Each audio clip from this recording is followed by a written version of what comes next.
Good morning.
1, 2, 3. Microphone check. 1, 2, 1, 2, 3, 1, 2.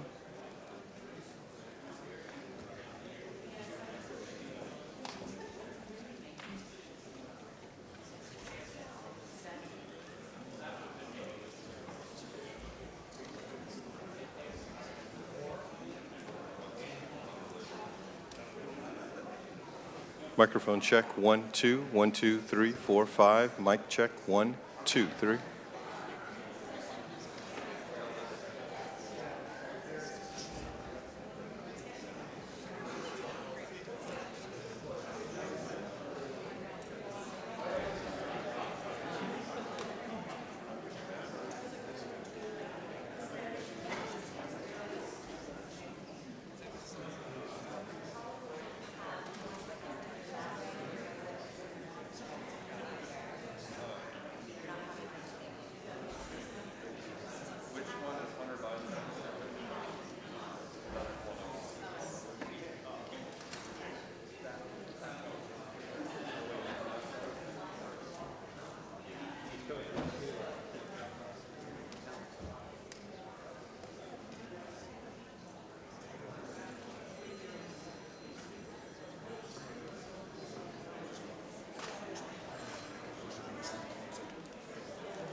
issue with is like when we only.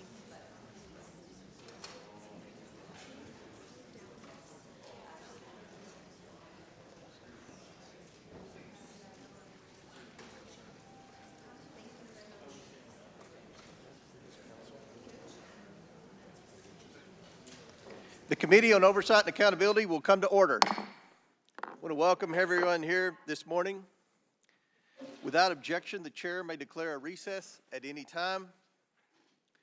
Without objection, Chairman of the Ways and Means Committee, Mr. Jason Smith of Missouri, Representative Matt Gates of Florida, and Representative Eric Swalwell from California are waived onto the committee for the purpose of questioning the witnesses at today's committee hearing. For today's hearing, opening statements will be limited to 10 minutes for the chair and 10 minutes for the ranking member. The chair also notes that points of order pertaining to the engaging of personalities against the president will not be in order for the duration of today's hearing. Given that this is a hearing regarding this committee's impeachment inquiry, members must be allowed to speak frankly. The chair now recognizes himself for an opening statement. Today, the House Committee on Oversight will hear from witnesses who have previously provided information during our deposition and interview phase regarding the Biden family's business practices in China, Ukraine, Russia, and other places around the world.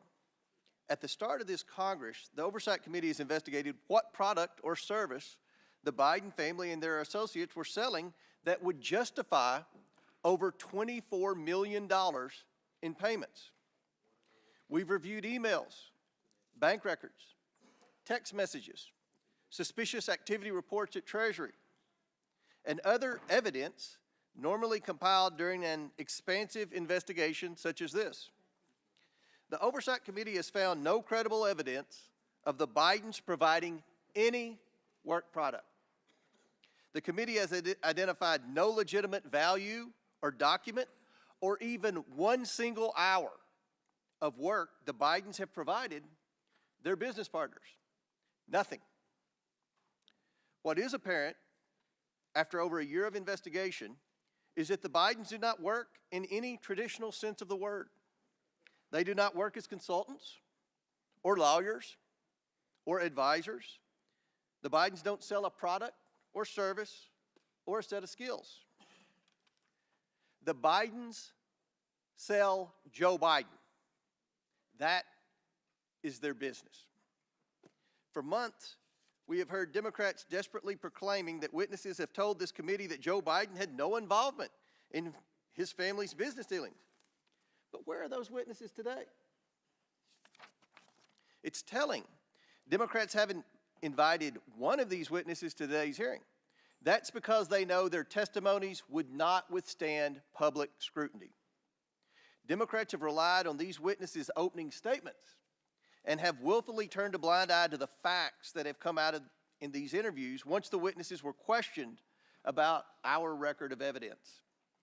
Democrats now must rely on bringing in a distraction witness to talk about nonsense, and who can't talk about any of the facts brought by today's witnesses who worked with the Bidens. Now, President Biden cannot control his adult son. He cannot control his brother, his sister-in-law, or his 9 family members who have received money from these transactions. All President Biden can do is control his own actions, and that is what we are here today to discuss with the witnesses. Because in the course of this investigation, we have learned that Joe Biden has taken action after action to further his family's plans to get rich. He shows up to meetings, gets on phone calls, shakes hands and tells people to, quote, look after my family. He goes to dinners with foreign oligarchs and a Ukrainian executive paying his son millions of dollars. He gets paid with money from Chinese businessmen who he has meetings with and tells other business associates he'll see what he can do to help their situations. He writes letters of recommendation for foreign business associates' children. The scam is simple. The Biden family promises they can make a foreign partner's problems go away by engaging the U.S. government. The problems can be anything. a Ukrainian corruption investigation, moving Russian money to the United States, a Romanian criminal prosecution, access for China to American energy sources. Joe shows up, shakes a few hands in front of his son, and says, quote, "Take care of my boy," or something similar. And the money flows to the tune of tens of millions of dollars. It's done over and over again. The Biden family promises Joe's power. Joe Biden shows up, and millions of dollars come into the Biden's pockets. Joe Biden is the family's closer. How could he not be? The Bidens aren't doing any other work for these foreign companies that would warrant tens of millions of dollars. There are only two explanations for this. The first is that Joe Biden knows exactly what he's doing and knows a handshake, a wink, and a smile is enough for him to maintain, as Jim Biden famously calls it, plausible deniability. Or Joe Biden is being led around by his family and has no idea who he's meeting with or what message he is sending, and is truly an elderly man with a poor memory. There's no other explanation. Either Joe Biden is complicit or Joe Biden is incompetent. Since becoming chairman of this committee in January 2023, I've promised the investigation into the Biden family's influence peddling would be based on bank records, witness testimony, and verifiable facts. After years of Democrats using this committee as a mouthpiece for every conspiracy theory they could find, like the Russian collusion hoax, under my leadership, the committee has returned to real investigations. If Democrats want to spin another Russian hoax, I will ask them to answer one question. What services did the Bidens provide to earn them and their business associates over $24 million? What did they do for the money? Democrats have the same bank records as we do, and bank records do not lie. The witnesses today are here to talk about Joe Biden. Republicans are here to talk about Joe Biden. If Democrats wish to spend their time beclowning themselves with another Russian collusion hoax for the sake of protecting President Biden, they can do so. As I said I would, I've invited Hunter Biden here today to sit alongside his business associates and provide his side of the story. Hunter Biden demanded a public hearing. I've given him one. Maybe he will show up. He has said he isn't, but he loves saying one thing and doing another. At some point, Hunter Biden saying one thing and doing another begins to reflect poorly on his ability to tell the truth at all. But this hearing is not about Hunter Biden. This investigation is not about Hunter Biden. It's about Joe Biden and the lies he continues to tell the American people. With that, I yield to Ranking Member Smith, or Chairman Smith. Thank you, Chairman Comer and Ranking Member Raskin. From the beginning of this investigation, we've made clear that we will follow the facts wherever they lead. The facts have led us to two conclusions. One, the Biden family has for years traded on Joe Biden's name in order to rake in millions of dollars, often doing so with his direct knowledge and clear involvement. Two, President Biden has been continually dishonest with the American people about his knowledge of his family's business dealings.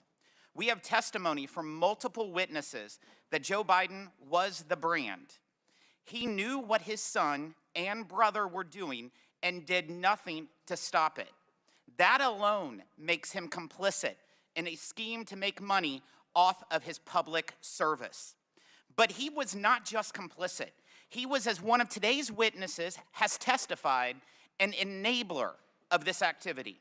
The evidence of the two IRS whistleblowers who came to the Ways and Means Committee has been affirmed by volumes of material provided to Congress, by the testimony of others, and even by the Department of Justice, who finally brought charges against Hunter Biden that mirror those called for by the IRS investigators.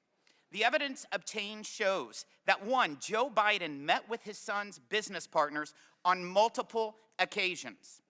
He used an alias to exchange dozens of emails with his son's bookkeeper. He took official government action that suspiciously coincided with those meetings and correspondence. The connections between Joe Biden and his son's business practices extended even to the Biden 2020 campaign.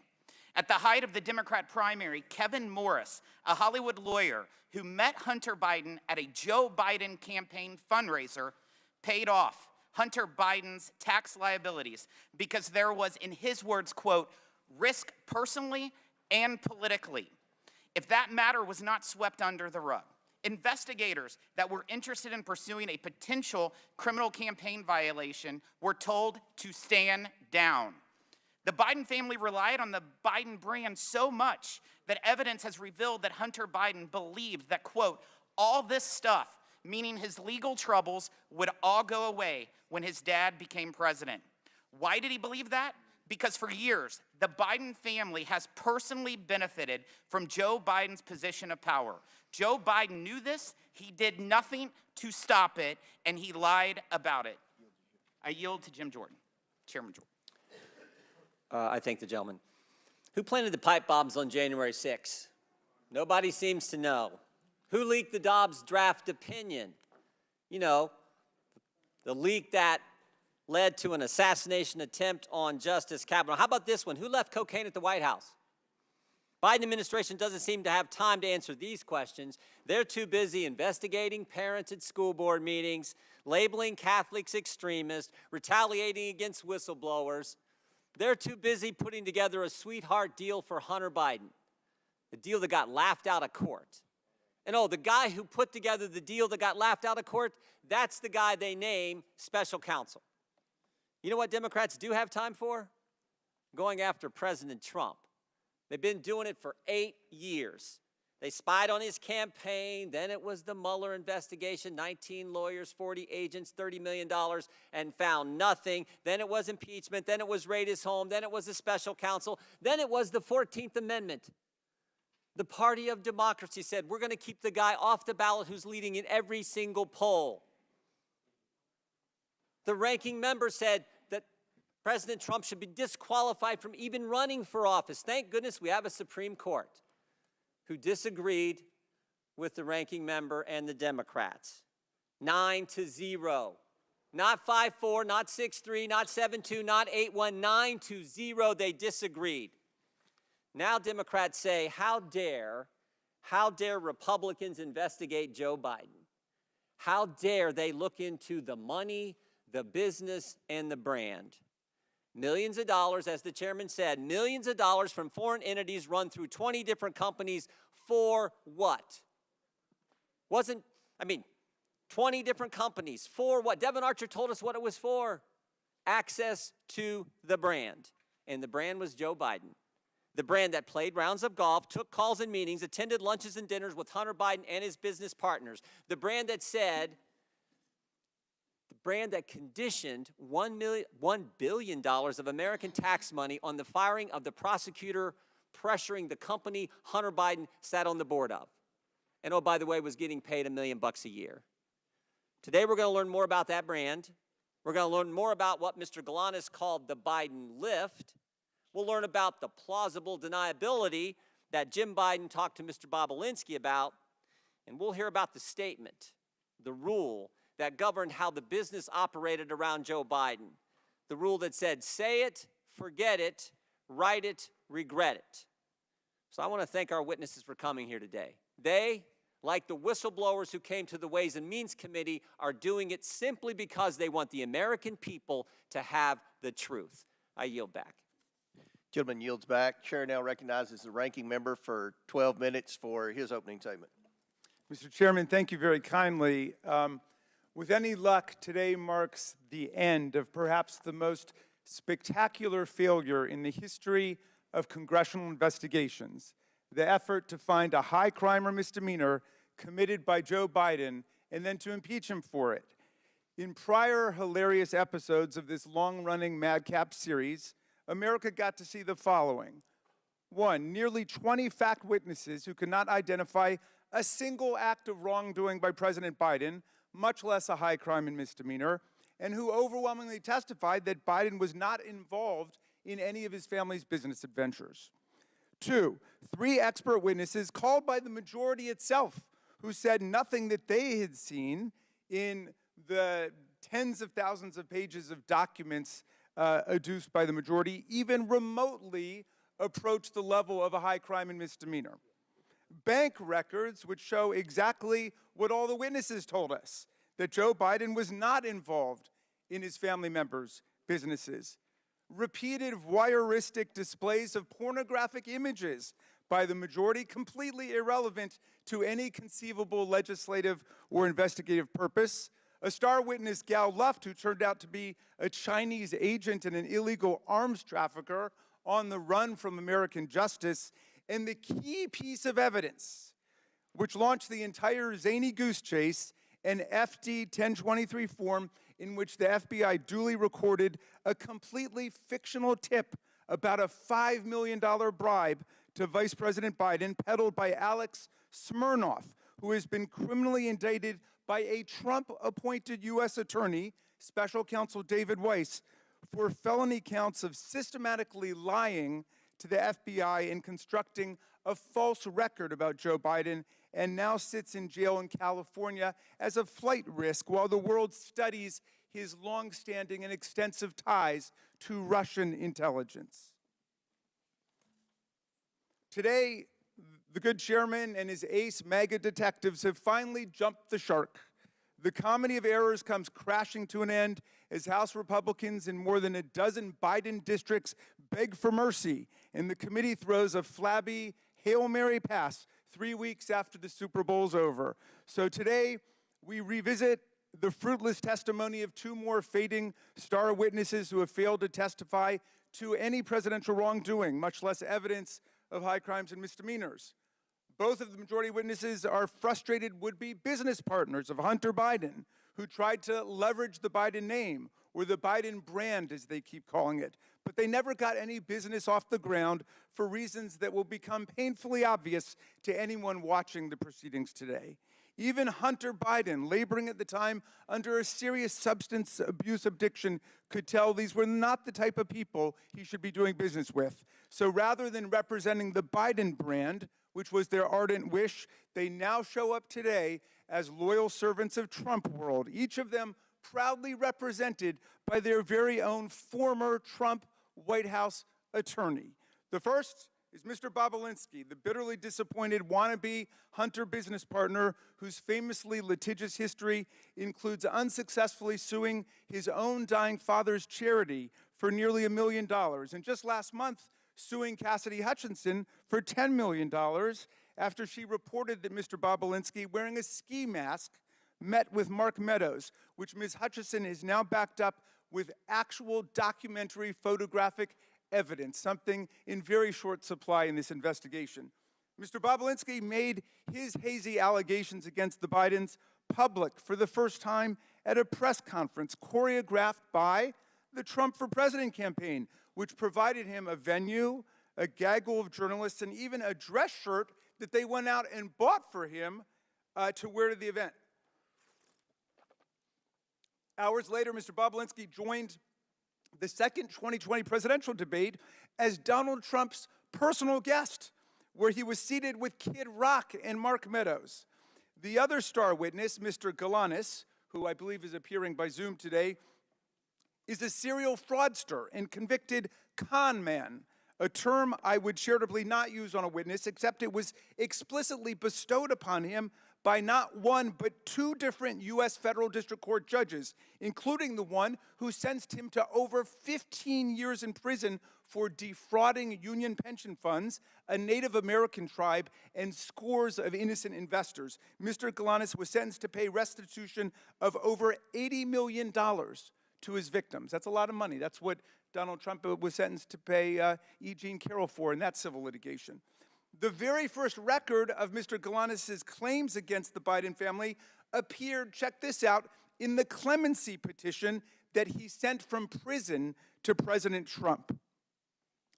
But the key point is this: even if we were to believe every single word offered by these utterly compromised and biased witnesses, Mr. Bobulinski and Mr. Galanis, their allegations don't identify any wrongdoing, much less an impeachable offense by President Biden. With the impeachment bus running on empty, our GO colleagues now are apparently preparing to save face by ending the impeachment farce with criminal referrals. But criminal referrals require evidence of crimes. And the only crimes we have seen are those of the GOP's own star witnesses, like Russian asset Alex Smirnoff, Chinese agent Gal Luft, Devin Archer, and Jason Galanis. The minority witness today, our witness, Lev Parnas, casts a piercing light on what's really taking place here. And Mr. Parnas has reason to know. He too used to be a mega sycophant peddling lies and disinformation to smear Joe Biden. Today he joins a long line of self-exiles from Trump world who could no longer stomach all the corruption and deceit. People like Cassidy Hutchinson, people like Michael Cohen, Sarah Matthews, Alyssa Griffin, General James Mattis, the chair of the Joint Chiefs of Staff, Mark Milley, General John Kelly, and now Vice President Mike Pence, who refuses to endorse for president the man he served with. But we do have loyal sycophants still in the room, and one day I look forward to hearing their testimony about how they got sunk into this religious cult. Mr. Parnas wrote Chairman Comer and me a remarkable letter on July 23rd, 2023. This is the first time I'm meeting him today. He was Rudy Giuliani's right-hand man, his globe-trotting business partner and language interpreter in the mission to manufacture Ukraine and Burisma-related dirt and smears against Joe Biden in 2018 and 2019. He spent all of his time traveling around the world trying to stage evidence against Joe Biden. In his letter, Parnas explains that the desperate search to find evidence of any kind of Biden corruption was a complete and total bust because there was no evidence to find. He wrote to tell us that not only is there no evidence in Ukraine that Joe Biden did anything improper, but more darkly, the manic search for a smoking gun against Biden became a mission to invent and concoct evidence out of thin air with the active help of Russian intelligence assets and agents. A man, I'm getting to Russia. You haven't heard anything yet, Mr. Chairman. A man who has reckoned with his own moral descent into Trump world. Lev Parnas is ashamed of what he did to serve the interests of Russian propaganda and Putin's lies. And he wants America to know the truth. He can explain how the Russian-stimulated conspiracy theories and lies that he promoted with Rudy Giuliani live on in the tiresome fabrication spread by Alex Smirnoff and now repeated by this committee like Pavlov's dog. At every turn, my colleagues cry Russia hoax, even in the face of repeated warnings from Donald Trump's own Treasury Secretary and Secretary of State, from the intelligence community, from Robert Mueller, and most recently from Special Counsel Weiss, who was named to office by Donald Trump. As Secretary Mnuchin stated, quote, Russian disinformation campaigns targeting American citizens are a threat to our democracy. That's Secretary Mnuchin, someone that you guys usually defend, but my GOP colleagues continue to cry Russia hoax like cult members selling flowers at the airport. Our colleagues are the ones loyally amplifying the actual Russian hoax. Not the Russia hoax, the Russian hoax. The one that Giuliani and Trump and Smirnoff have eagerly adopted from Putin and his agents. They participate in this hoax while they shamefully block $60 billion in military assistance to President Zelensky and the besieged Ukrainian people, 5 years after Trump and Giuliani tried to shake President Zelensky down for counterfeit dirt on Joe Biden. And while they continue to parrot these transparent Russian lies, Vladimir Putin wages his bloody aggressive war on Ukraine filled with atrocities like the mass kidnapping of children and the rape and slaughter of civilians. The MAGA right's wholesale adoption of this Russian hoax and their sellout of the Ukrainian people by the MAGA right is an historic betrayal of democracy, freedom, and the rule of law. But the defense of democracy begins with fidelity to the truth, and the Oversight Democrats, America's truth squad against this disinformation, is here today to set the record straight. I yield back to you, Mr. Chairman. I would now like to introduce our witnesses. Mr. Tony Bobulinski, Mr. Bobulinski was a business partner of Hunter Biden in a joint venture between a Chinese energy entity, CEFC. Mr. Bobulinski sat for a transcribed interview with the committee on February 13, 2024. Mr. Lev Parnas. Mr. Parnas was not a business associate of the Biden family. Mr. Parnas is an entrepreneur, a political activist, and an author. And Mr. Jason Galanis. Mr. Galanis was a business partner of Hunter Biden. Mr. Galanis sat for a transcribed interview with this committee on February 23, 2024. We asked the Bureau of Prisons to make him available in person today. They would only provide Mr. Galanis for virtual testimony.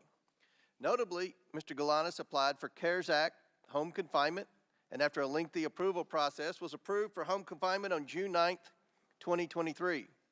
On June 12, 2023, I issued a subpoena to Devin Archer for testimony. On the following day, June 13, 2023, Mr. Galanis' approval was reversed as a result of Department of Justice's intervention. So Mr. Galanis has remained in a federal prison facility. He is currently in Montgomery, Alabama.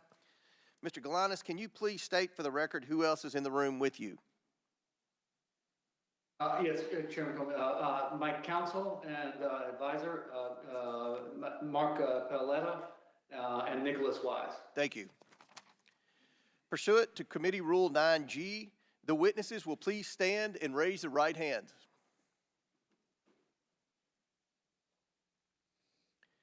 Do you solemnly swear or affirm that the testimony you are about to give is the truth, the whole truth, and nothing but the truth, so help you God?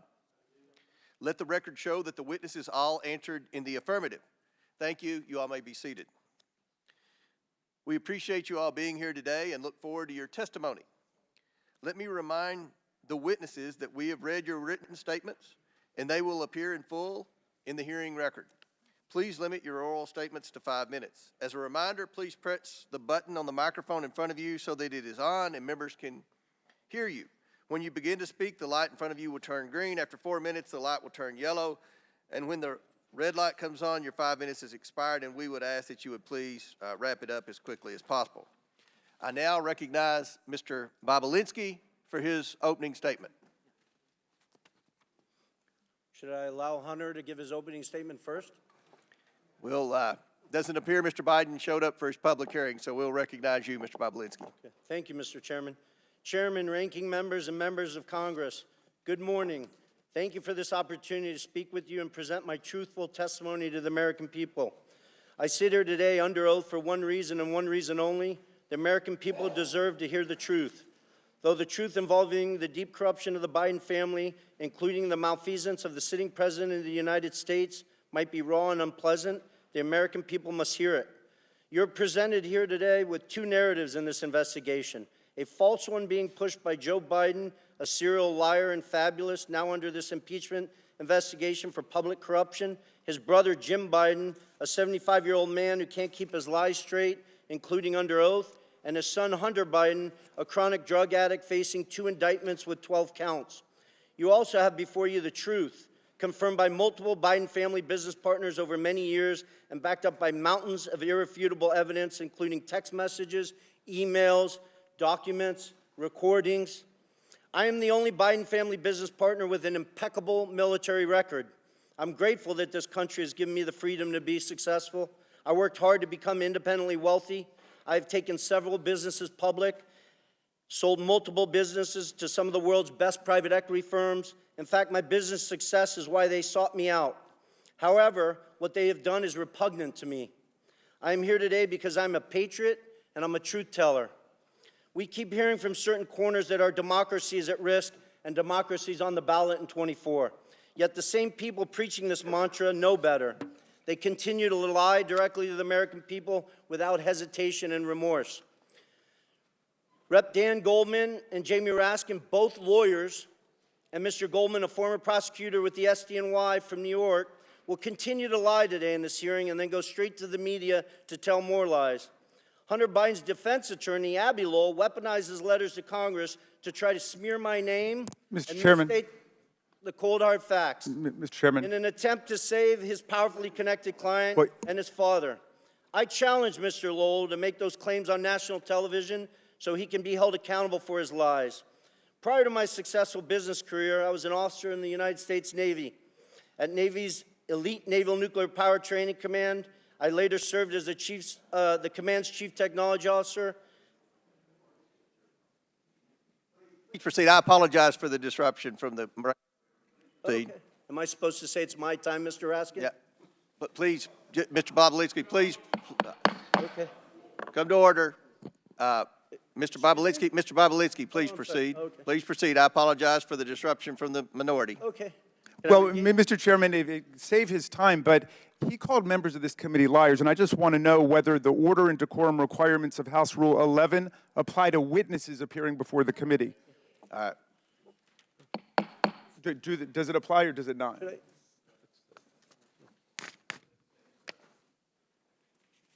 Should I address? I don't.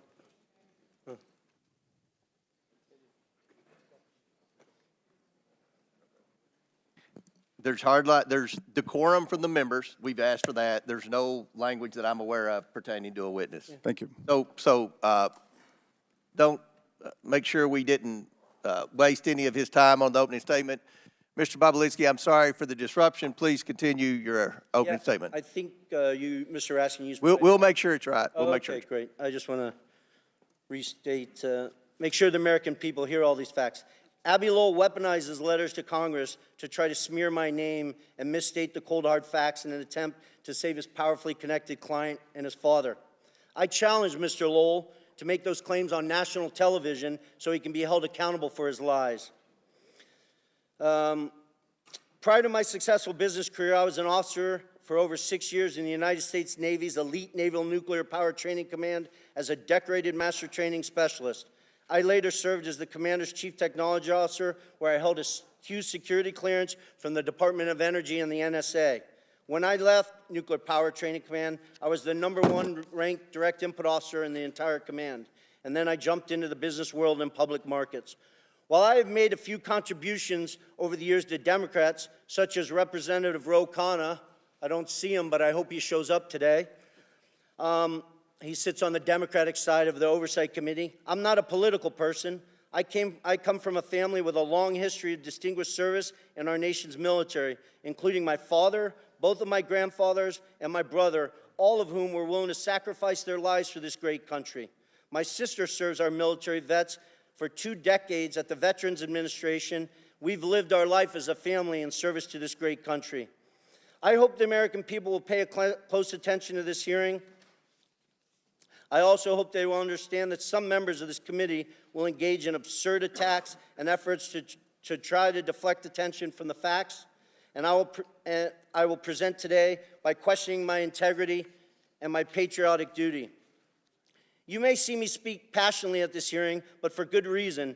Not only was I willing to die for this country, every single male member of my immediate family was willing to die for this country. I want to be crystal clear. From my direct personal experience and what I've subsequently come to learn, it is clear to me that Joe Biden was the brand being sold by the Biden family. His family's foreign influence peddling operation from China to Ukraine and elsewhere sold out to foreign actors who were seeking to gain influence and access to Joe Biden and the United States government. Joe Biden was more than a participant in and a beneficiary of his family's business. He was an active, aware enabler who met with business associates such as myself to further the business, despite being buffered by a complex scheme to maintain plausible deniability. I ask this big question. If there's no evidence of corruption here today, if Joe's conduct and the conduct of his family were fully legal and proper, then why are they so dishonest about it? Not just slight misrepresentations of fact, but deep untruths about the entire corrupt enterprise. Hunter Biden gave his transcribed interview on February 28th and lied throughout his testimony.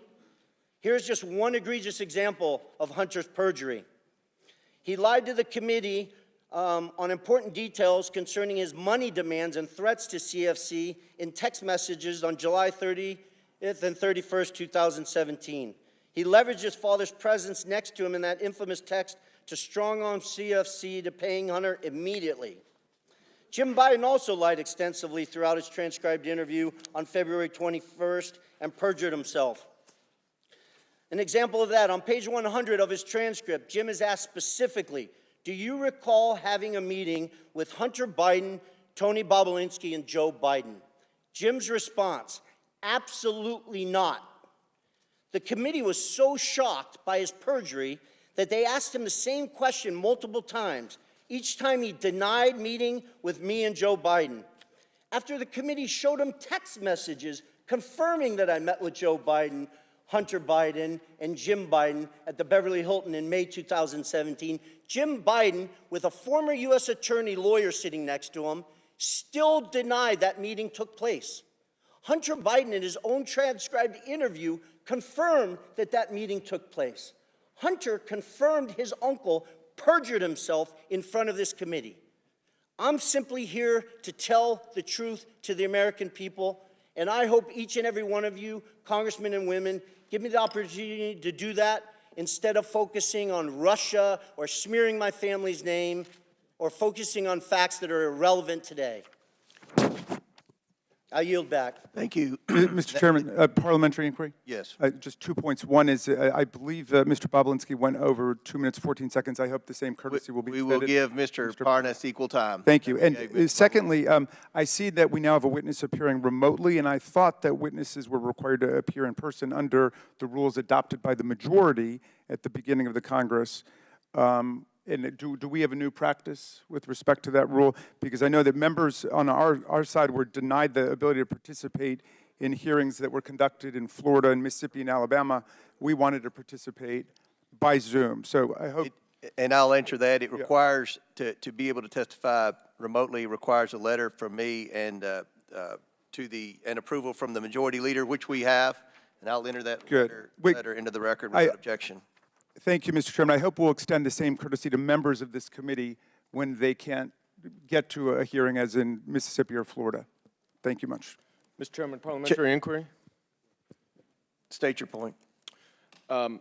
Chairman, Mr. Bobulinski just referred to text messages that I believe he is referring to photos of a BlackBerry. What's your parliamentary inquiry? State your parliamentary inquiry, because we've got a very important hearing here, and we don't have time for stunts. What's your parliamentary inquiry? It's not a stunt. It's I'm simply asking that Mr. Bobulinski. You don't have a parliamentary inquiry. Chair now recognizes Mr. Parnas for equal time to Mr. Bobulinski. Mr. Chairman, Chair recognizes Mr. Parnas. Does the committee have the text messages that Mr. Bobulinski? Mr. Chairman, we don't have time for games by Democrats today. We have important witnesses here.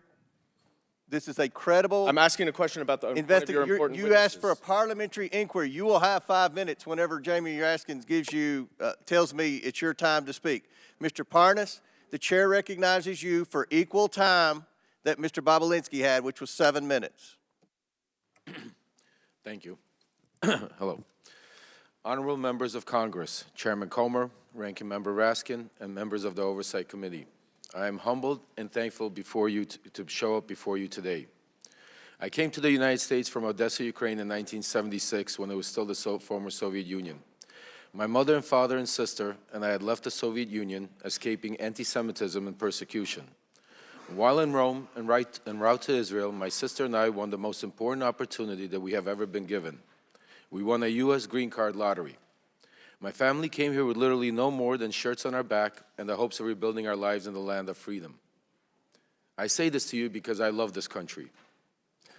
From shortly after my arrest on October 9, 2019 to now, I have been trying to share the irrefutable truth with you. The American people have been lied to by Donald Trump, Rudy Giuliani, and various cohorts of individuals in government and media positions. They created falsehoods to serve their own interests, knowing it would undermine the strength of our nation. From November 2018 to October 2019, I was a key participant and a witness to numerous efforts to prove that Joe and Hunter Biden were linked to corruption in Ukraine. Rudy Giuliani, on behalf of then President Donald Trump, tasked me with a mission to travel the globe, finding dirt on the Bidens so that an array of networks could spread misinformation about them, thus securing the 2020 election for Donald J. Trump. Ironically, when I was arrested, my original indictment linked me to an individual referred to as unindicted co-conspirator 1. We now know this individual to be Congressman Pete Sessions, who sits on this very committee today. Today, I ask you to consider the following. In nearly a year traveling the world and interviewing officials in different countries, I found precisely zero evidence of the Biden's corruption in Ukraine. No credible source has ever provided proof of criminal activity, not the FBI, CIA, nor the NSA.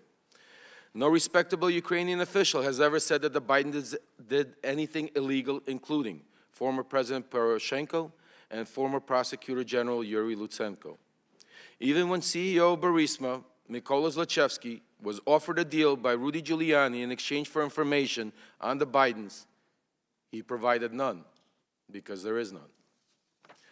The only information ever pushed on the Bidens in Ukraine has come from one source, and one source only: Russia and Russian agents. The impeachment proceedings that bring us here now are predicated on false information spread by the Kremlin. Everyone involved knew they were sharing lies. From Trump and Giuliani's shadow diplomacy, through my missions to Ukraine and elsewhere, to members of a BLT team, a group convened for the sole purpose of investigating and damaging the Bidens.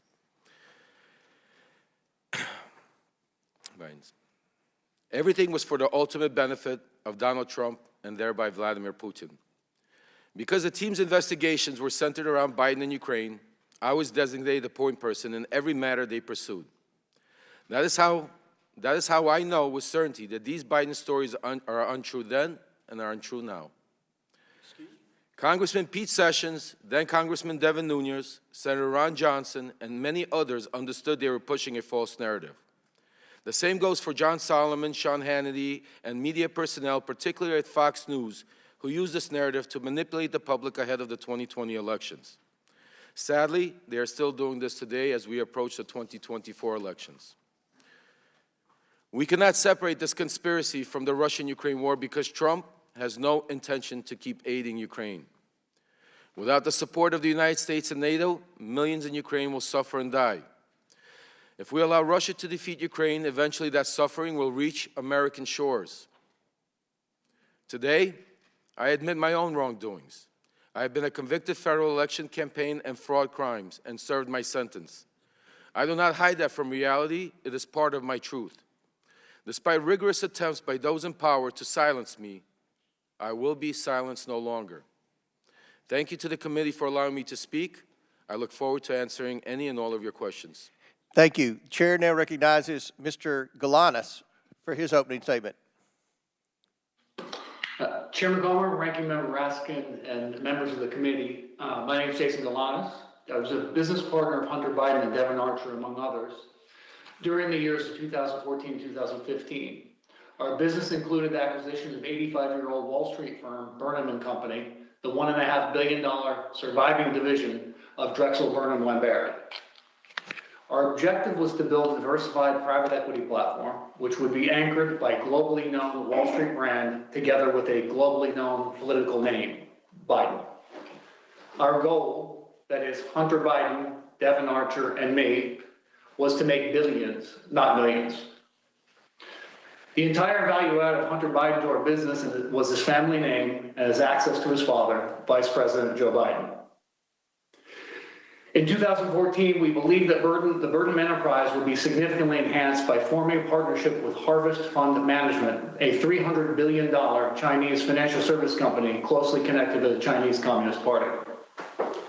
This effort was led by Hunter Biden's contact with Henry Zhao, the Harvest chairman.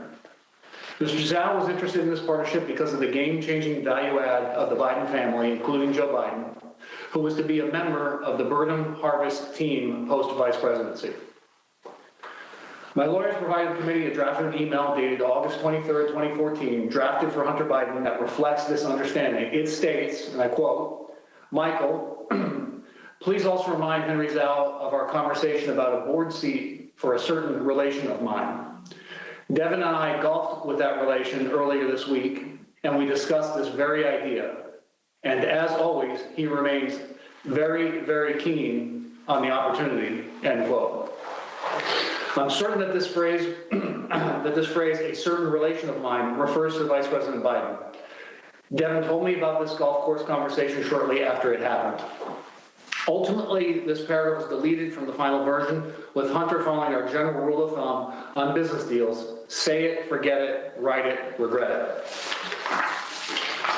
Further to that, I recall being with Hunter Biden and Devin Archer at the Peninsula Bar in New York, where Hunter took a call from his father and told him things were going well with Henry Zhao and Harvest, and that he might need a little help getting across the finish line. It was not the only time I heard Hunter speak with his father for business reasons.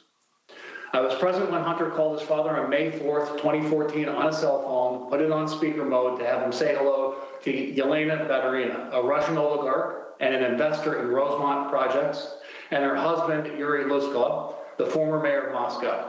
Devin Archer was also there. Hunter said, quote, I'm here with our friends. I told you we're coming to town, and we wanted to say hello. The vice president said hello, some pleasantries, and I hope you had safe travels, and then said, quote, okay, you be good to my boy. Hunter responded by saying, everything is good, and we are moving ahead. The vice president said something about, quote, being helpful, and Hunter ended the call by saying he was going to call his father later. Before this call, Hunter sat next to Yelena Baturina at a table, and I heard him speaking on business matters generally. A few days after this May 4th party, an email my lawyer provided to this committee shows that Devin had confirmed Ms. Baturina was committed to a, quote, hard order of $10 to $20 million in a burden investment banking client. In an effort to build this financial platform, I engaged in unlawful conduct. Our companies were entrusted with $11 billion of union pension fund money, whose trust I betrayed. I pleaded guilty. I've had 8 years in federal custody to reflect on my actions. I'm profoundly sorry for committing these crimes. I deserve the lengthy sentence I received. Nevertheless, as I set out more fully in my full statement, I believe the SDNY prosecutors did not indict Hunter Biden on the same deal for political reasons, despite then available documentation that we were partners, were involved in decision-making that involved illegal self-dealing, and all of us had financially benefited from these schemes. In fact, Hunter Biden and Devin Archer's company, Rosemont Seneca Bohai, received $15 million from the tribal bonds fraudulent scheme to be invested in the Burnham Group. I've offered to supply this information to the government about Hunter Biden's crimes, but the prosecutors have been uninterested. And my request for commutation I filed in DOJ in December 2020 did provide information about Hunter's culpability. The DOJ has retaliated against me and vigorously objected to my being placed in home confinement pursuant to the CARES Act. I applied for home confinement on February 4th, 2023, and I was approved on June 9th. On June 12th, this committee issued a subpoena for Devin Archer, and the BOP reversed my approval on June 13th, with the SDNY prosecutors strongly objecting to my release. I've been appealing this reversal, and with each stage, the BOP reason for my denial has changed. During this period, the period beginning in January 2023, I was sexually assaulted by a member of the prison staff at FPC Pensacola. He persisted in sexually harassing me for many months thereafter. I had hoped to receive home confinement, which would remove me from danger. My judgment was clouded by the shame I felt for not being able to prevent the attacks. I was well aware, as inmates, all inmates are, that the Bureau of Prisons had a horrible record on these matters. I believe my disclosure would have made things worse for me. Unfortunately, the sexual harassment continued until early August, when the prison correctional officer's comments became more threatening. I feared for my safety. I decided to seek counseling from Chaplain Dixon the next day, on August 10, 2023. The chaplain was visibly upset by the events and asked to bring in Warden Salisbury, who quickly opened a PREA investigation, which is a reference to the Prison Rape Elimination Act passed by Congress.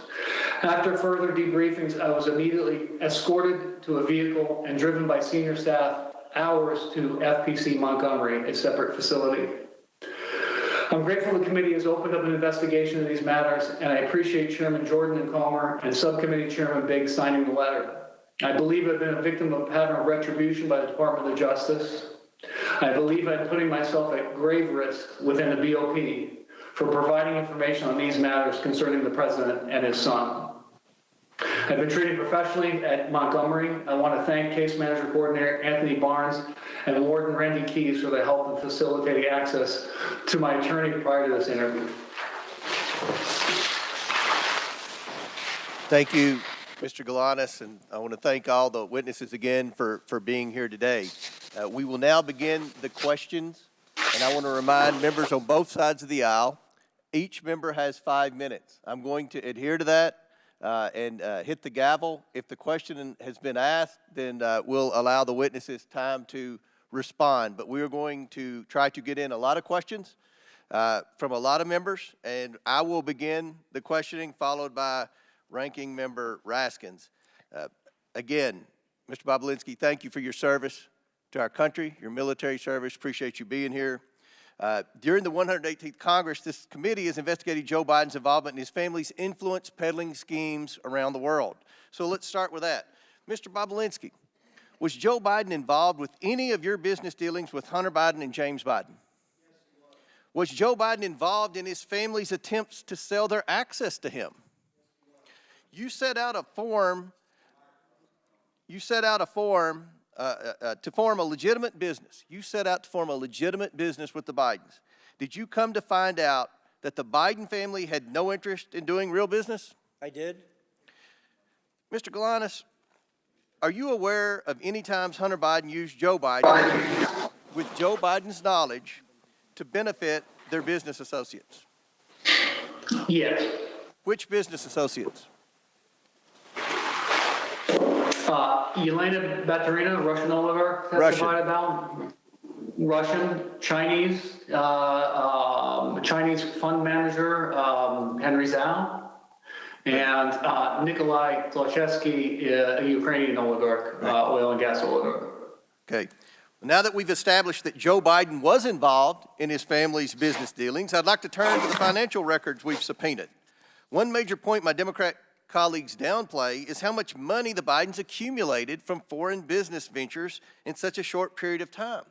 We have over $24 million to the Biden family and their business associates from 2014, while Joe Biden was vice president, to 2019. Mr. Bobulinski, there came a time when you were attempting to raise $10 million from the Chinese to pursue an actual business deal, a real business deal. But it wouldn't be correct to say this was a $10 million deal, would it? What did the Bidens conceive of the business with the Chinese becoming? The Chinese were committing to deploying billions of dollars in infrastructure projects here in the United States as well as around the world. Mr. Galanis, what was the financial goal you, Mr. Archer, and Hunter Biden set out to achieve? Was it millions of dollars or billions of dollars? Billions of dollars. Billions Chairman. with a B. Yes, billions. Now I'd like to turn to some of the statements Joe Biden has made during his presidency about the findings of this investigation.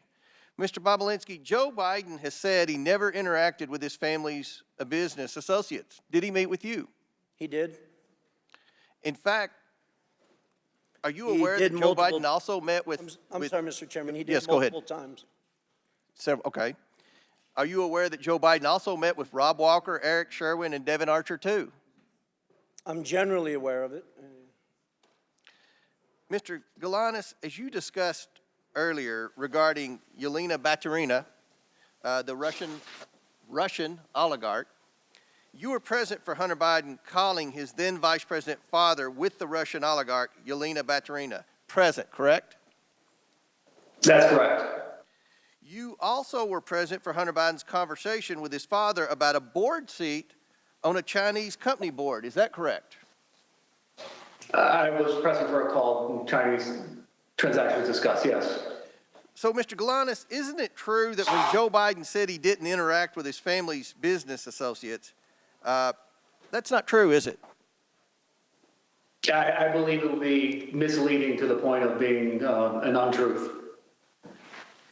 I want to touch on the fact about the absent seat in the middle. Hunter Biden has chosen not to attend today's proceedings. I've given Mr. Biden exactly what he asked for before his deposition. It's clear that Hunter Biden knows his testimony would not withstand public scrutiny. Joe Biden has not been truthful about his participation in schemes to sell access and influence. And today's witnesses will show the American people a side of the story that the president and his allies on this side of the aisle are eager to hide. Mr. Bobulinski, can you tell us about your meeting at the Beverly Hilton with Joe Biden? The short version or a long version? Long version, but within a minute. Okay.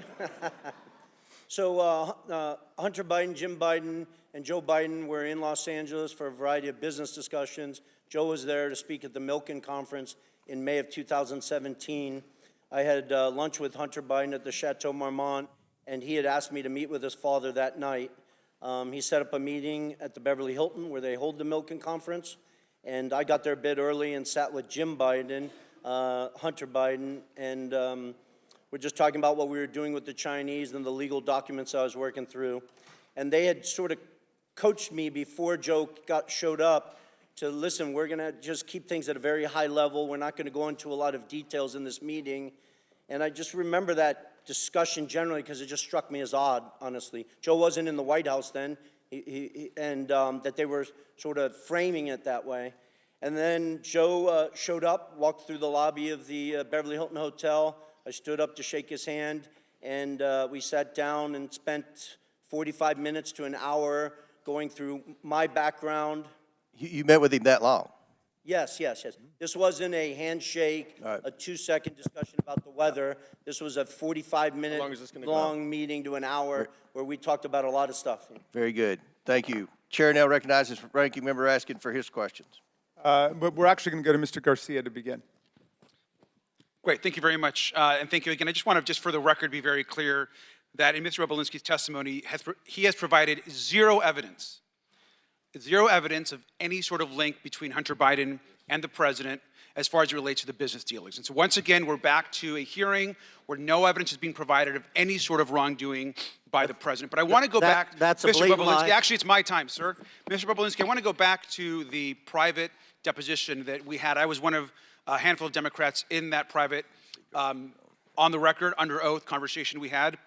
And during that deposition, I asked you a question of which you gave a false answer to, and I want to go back to that. I asked you specifically who got you into the presidential debate that was attended by you and others, and that, of course, was a huge moment in that campaign, and you could not recall. In fact, you said, quote, "I do not recall who got me into the debate." Do you remember telling me that, sir? You were playing semantics, trying to ask me as if somebody called me directly and gave me a ticket like I was going to a movie theater. I asked you, I asked you, I'm going to reclaim my time, sir. I'm going to reclaim my time. What I said was, just ask me a question, Mr. I'm reclaiming my time. Thank you, sir. What I asked you was, do you recall who actually got you into the presidential debate? You actually said, quote, "I do not recall who got me into the debate." You did not remember who got you into the debate between President Biden and between Joe Biden and Donald Trump. That's not a true statement. Sir, you quoted, "I don't recall who got me into the debate." It's on page 102 of the transcript. You did not ask me whether I was a guest of Mr. Biden. Thank you. I'll reclaim my time. I'm not asking you a question right now. Thank you very much, sir. In fact, here, as was shown by Ranking Member Raskin, we know that you were in the debate actually sitting adjacent and next to Trump officials. When we were confronted again on this same question, Mr. Bobulinski, if you were a guest of Mr. Trump's at the debate, you responded and you quoted, once the Wall Street Journal called you out, quote, "Is the Wall Street Journal God or something? Like you act like this is some encyclopedia of fact." And you refuse to still confirm that you were a guest of Donald Trump. So I want to ask you one more time, sir. Were you a guest of Donald Trump at the presidential debate? Mr. Garcia, those were not the questions you asked me in my transcribed interview. Wow. You were trying to ask answer the question, sir. Were you a guest of Donald Trump? Of Donald Trump at the gate, or at the debate. You were. That was obvious to everyone in the world at that point. Oh, it's interesting. You were asking me semantic Thank you, sir. So you were a guest? That you answered the question. Because at the time you said in the transcript, under oath, "I don't recall who got me into the debate." So just to be clear. So I want to keep going. So you also call yourself, you're not a political person, yet you went to a presidential debate on behalf of Donald Trump. I also want to make it clear that you made numerous claims and allegations. You've made them today, you've made them before. And yet, even though you're not a political person, this is also another photo of you, you actually chose to show up at a press conference for Donald Trump prior to the debate because you're not a political person. Did you show up to a press conference for Donald Trump before the debate? I can't qualify whether it was for Donald Trump. Do you know who invited you? Sir, who invited you to the debate? Donald Trump, you said. Who invited you to the press conference? Who invited me to my lawyers coordinated things, and I showed up at a. Well, sir, I will tell you, it was Did I Jason. go It was to- Jason Miller, it's been very clear. It's been reported. Who actually worked on the part of the Donald Trump campaign. Here you are at a Donald Trump press conference, and you can't remember how you got to the press conference. You refuse to answer how you actually got into the Donald Trump debate with Joe Biden. Do you remember speaking at the press conference? I do very clearly. You do. Do you know who Jason Miller is, sir? I do know of him, yes. Do you know that he was a Trump campaign staffer? Mr. Garcia, you keep asking me semantical questions. You underestimate that I had 3 lawyers around me that were coordinating my travel, where I was going, and stuff Well, sir, like that. interesting. So please stop. Well, I'll reclaim my time. Thank you very much. It's interesting, sir, because you show up to a pre-debate press conference. You show up to a presidential debate, both invited to by a person running for the presidency of the United States. You know the stakes are high, yet you have no idea how you got to the press conference. You don't remember how you got to the debate. And here you are speaking at a press conference of which the national media, so how did you get to this press I conference? flew on a plane. Who invited you? Are we going in circles? Who, Mr. sir, Garcia? who invited you to the press conference? My lawyers told me I was invited to come to Tennessee. At that point, I was trying to get the truth and the facts out to the American people. At that moment in time, if I recall, I believe 80 million people watched that debate, and that was probably the number one. Thank you, sir. I reclaim my time. Well, with that, I think it's very clear for someone that can't remember how I got to a Donald Trump press conference or a Donald Trump debate, you're completely an uncredible witness, sir. Thank you, and I yield back. Gentleman's time has expired. Chair now recognizes the Chairman of the House Ways and Means Committee, Jason Smith, for 5 minutes. Thank you, Mr. Chairman. We've previously heard from 2 IRS whistleblowers that Joe Biden was the brand being sold by his family members. One such example of this could be seen in a June 6, 2017 WhatsApp message where Hunter Biden told a business associate that he was not willing to, quote, sign over my family's brand, close quote, or give them, quote, the keys to my family's only asset. Mr. Bobulinski, can you confirm that President Biden is the brand being sold by his family members? Thank you. During his deposition, Hunter Biden repeatedly testified under oath that his father was not involved in his business in any capacity, and that there wasn't even a connection between his father and his businesses. Here is just one example. Quote, I just state for the record one more time, under oath and under penalty of perjury, my father has never been involved in my business. I have never asked my father to be involved in my business. My father has never benefited from my business, and I have never asked anyone or my father to do anything for the benefit of anyone I've ever done business for, close quotes. Yet the Ways and Means Committee released a WhatsApp message that were provided by the IRS whistleblowers showing that Hunter Biden wrote on July 30th, 27, quote, I'm sitting here with my father, and we would like to understand why the commitment made has not been fulfilled.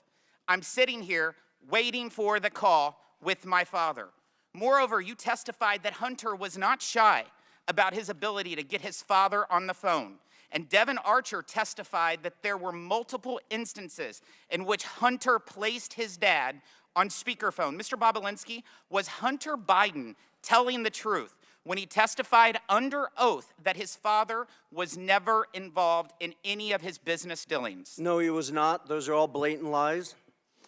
We continue to hear claims that President Biden was not involved in his family's business dealings and that he did not benefit from illicit business deals. However, IRS Special Agent Joe Ziegler provided documents to the Ways and Means Committee, 327 emails, many of which involve Hunter Biden and Hunter Biden's business associates.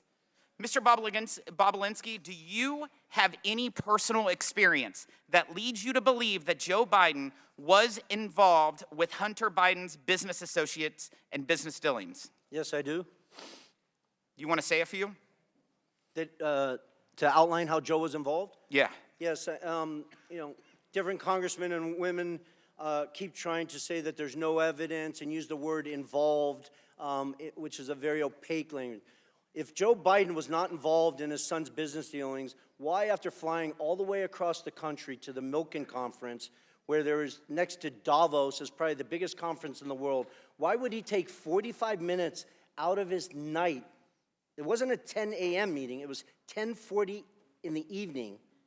He's an elderly man, flew all the way across country to sit with me for 45 minutes to an hour to discuss my background, the business we are doing with the Chinese, his family's background. Speaking of the business with the Chinese, in October 2020, Joe Biden asserted that his family had not earned money through business dealings in China. However, IRS whistleblowers shared evidence that the Biden family made at least $1.1 million from their business with China, including $100,000 in payment from CFC, China Energy, and a $1 million payment in exchange for legal services that were never provided to a CFC official, Patrick Ho. Mr. Bobulinski, do you know whether the Biden family made any money from China? They did, millions of dollars, I think approximately 8 to 9 million. The Biden family has made millions of dollars from China, correct? Correct. And you said at least 9 million? Yeah, I think it's actually over 10 million, but I'll leave those details up to you guys. Thank you. I yield back. Gentleman yields back. Chair now recognizes the ranking member. Thank you, Mr. Chairman. Thank you, Mr. Parnas, for being here today. Your involvement with the real Russian hoax about Joe Biden began in 2018 when, as a big donor and a big supporter of Donald Trump's, you were introduced to Rudy Giuliani, and you began working with him to dig up dirt on Joe Biden, Ukraine. If you can just tell us quickly how you got involved in that. Yes, I was a donor at the time. I became doing business with Rudy Giuliani. He got involved in a business I was doing called Fraud Guarantee. And in the midst, we started spending a lot of time together until eventually in November of 2018, he approached me and asked me about my connections in Ukraine. After telling him about people that I knew and things that I heard, at that point, then he wanted me to go to Ukraine to find Viktor Shokin, the prosecutor general. And basically, he wanted to go from his fraud guarantee to guaranteeing a fraud on the American people. But after turning over every stone and going down every rabbit hole, including interviewing Viktor Shokin and Zlochevsky, the owner of Burisma, did you ever find the smoking gun or any evidence that Donald Trump was looking for to paste on Joe Biden? On the contrary, Representative Raskin, not only did we keep hitting dead walls and not finding the smoking gun, but we kept running into sources of the information that was coming out of Russia. In fact, Joe Biden was part of a global campaign, including by the United States, to oppose corruption and to go after the corrupt forces in Ukraine. Isn't that right? Yes, sir. At what point did the campaign to dig up dirt on Biden become a campaign to spread disinformation and lies about Biden?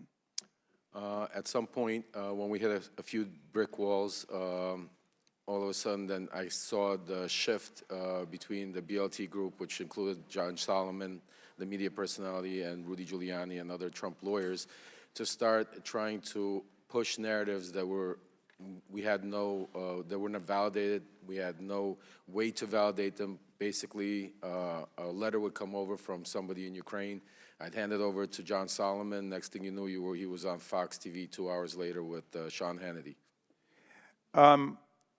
At what point did Mr. Giuliani begin working directly with Russian agents and Russian assets, individuals who would later become sanctioned by Donald Trump's own Treasury Department for spreading propaganda and disinformation against Joe Biden? It was sometime in probably around May, June of 2019. Were you aware, was Mr. Giuliani aware that these people were basically just doing the bidding of Vladimir Putin? Absolutely. So he had no hesitation about spreading lies that were concocted by Russian agents? As long as it fit the narrative, absolutely not. How were you and Giuliani able to take these false allegations peddled by corrupt officials and Russian agents and promote and amplify them here in the United States, in our political system? Weren't media groups skeptical of your claims? Most media groups, I'd probably say all except for Fox and a few other right-wing media groups didn't want to take any of the information, and that aggravated Rudy Giuliani and John Solomon and other players. And the main group that was being pushed through was Fox, Sean Hannity and some other media personnel over there. But then there was also other people that were doing the bidding for the Russian people in Congress, like Senator Ron Johnson, like Congressman Pete Sessions that sits here right now, that was with me from the very beginning in this journey into finding up digging dirt on Joe Biden. Is Putin's war on Ukraine today, which has cost hundreds of thousands of people's lives, is that part of the vaunted Russia hoax? Absolutely not. Is it real? Yes, absolutely. I want to ask you a more personal question, if I might, Mr. Parnas, because in my several years living through this extraordinary period of American history, I've tried to ask people like Michael Cohen and Cassidy Hutchinson. I've wondered about people like General Milley, General Kelly. Why did you break with all of the deceit and corruption and lies of Donald Trump? How did you get out of that culture? I mean, it was very difficult. I actually had to hit a brick wall myself and get arrested, and to be able to get out of that cult, because when you're in that cult, when you're around them, you have blinders on, and you're only able to see a certain amount of information. You're only able to hear the certain amount of information. You're not allowed to go out of the circle. And if you go outside of the circle, then you're not in the circle. So eventually, you brainwash yourself to believing certain things that are not true. When I was arrested and had some time to reflect and really understand what was going on, I started realizing, looking back and thinking back to moments in time where I started thinking myself that this can't be true and we're doing something wrong. Well, thank you for telling the truth and helping America to end this nightmare. I yield back to you, Mr. Chairman. Chair now recognizes the chairman of the House Judiciary Committee, Jim Jordan. Thank you, Mr. Chairman. The ranking member just said that, quote, Joe Biden was opposed to corruption. Really? So opposed, he leveraged $1 billion of American tax money to fire the prosecutor in Ukraine who was investigating Zolochevsky at Burisma, the company Hunter Biden sat on the board of. Wow. And the prosecutor who replaced Shokin, that Mr. Parnas referenced in his opening statement, Mr. Lutsenko, guess what he did? He took Zolochevsky off the wanted list and dropped the charges. Wow, he's really, really opposed to corruption there. Mr. Bobulinski, who's the big guy? Joe Biden. Are you sure about that? Because when Jordan, Joe Biden. You're sure? I'm 1,000% sure. Because when Hunter Biden did his deposition under oath, he said, I don't know who it is, even though he was copied on an email that said H will hold 10% for the big guy. You sure it's the big guy is Joe Biden? 1,000%. And there's other text messages that back that up, that the brave whistleblowers, Shapley and Ziegler, have produced. Not from my phones, not from my BlackBerry that I took screenshots from. They took them from subpoenas directly from Apple's iCloud that back up the fact that Hunter knew the big guy was Joe Biden. The big guy is the brand. The big guy is the lift. The big guy is the one who showed up at golf outings, who took phone calls and meetings and lunches and dinners with Hunter Biden and his business associates. Is that right? Correct. Mr. Galanis, you referenced in your opening statement, May 4th, 2014, you were at a party at a restaurant in Brooklyn, New York. Can you tell me who else was there? Yeah, it was a birthday party, so there were more than 100 people there, but amongst them was Devin Archer, myself, the host, Alex Kuklarski, Yelena Baterna, her husband, and then Hunter Biden joined. Tell us, I think you referenced a phone call that took place. Tell the committee what happened with that phone call. Who was involved in that phone call? As I testified in my opening statement, it was Yelena Baterina, her husband, myself, Hunter initiating it, Joe Biden on the speakerphone, and Devin Archer. So there was a little pull aside where that group of people you just described were pulled aside, and Hunter Biden called his father's or called the vice president. Is that accurate? That's accurate. And then tell me what was discussed on the call. The discussion I testified was a relatively short discussion, but it was a discussion about their Yelena and Yuri coming to town. As I testified specifically, they talked about being good to his boy, and it was ended. Well, let me ask you this. Let me ask you this. Mentioning that, Mr. Excuse Galans, me? let me ask you this. Did you get the impression Joe Biden was expecting the call? Yes, to me, it was clearly set up ahead of time. It was an arranged call. So this was arranged, this was coordinated. Hunter Biden calls his father, then vice president, and I think in your deposition you said he said this, "I'm here with our friends that I told you were coming to town." So it's our friends, and I told you this was going to happen, which suggests that it was most definitely coordinated. Is that accurate? That's accurate, yes. And again, can you tell the committee who Miss Baturina is again? A Russian billionaire, wife of the former mayor of Moscow, served for near 20 years as the mayor. She's the wealthiest woman in Russia. She'd already given money. That's correct. She'd already given money to Hunter Biden and his business before this meeting in May, and then subsequent to that meeting, she committed to give more money. Is that accurate? That's accurate. So subsequent to the coordinated call, the arranged call that Hunter Biden had with the Vice President of the United States, the wealthiest woman in Russia commits to give millions of dollars more to Hunter Biden's business. Is that all accurate, Mr. Galanis? That is accurate, yes. And again, this was a pull-aside done at this meeting, and you think and you know that it was coordinated. Is this what they call access to the brand, access to the Biden lift? Is that what you would describe it as, Mr. Galanis? I don't think there's any doubt that that was the intent of the call and the objective, yes. And it followed the motto. It followed the statement that you all agreed to: say it, forget it, write it, regret it. This wasn't put in writing. This was a phone call on a speaker that was all, there's no writing about this. It was all done that way. That was how the business operated. Is that correct, Mr. Galanis? Yes. I yield back. Gentleman yields back. Chair now recognizes Mr. Lynch from Massachusetts for 5 minutes. Thank you, Mr. Chairman. I want to make an observation here. I've been on this committee, this investigating committee, for over 20 years. And as an attorney before that, I've had sufficient training and experience to say that with high confidence that when you review the entire record of evidence of these hearings going back over a year, you've actually provided more evidence to impeach Donald Trump for a third time than you have in so much as laying a glove on President Biden. We keep on hearing about the Biden family. When you hear someone say the Biden family, that translates into, we have no evidence on the president, so we're going to use the Biden family to try to implicate President Biden. But by the constant bumbling and continually shifting arguments here, you've done nothing more than exonerate President Biden. We heard initially for months, we heard about the Hunter Biden laptop. And, you know, there were absolutely some embarrassing photos on that and some awful information about Hunter Biden's personal life. I will admit that. Then you bring in your own witnesses, your legal experts before this committee and have them testify. And what they said was amazing. They said there was no evidence to even suggest that there was support for articles of impeachment against the president. That was your legal experts, the Republican legal experts that said that.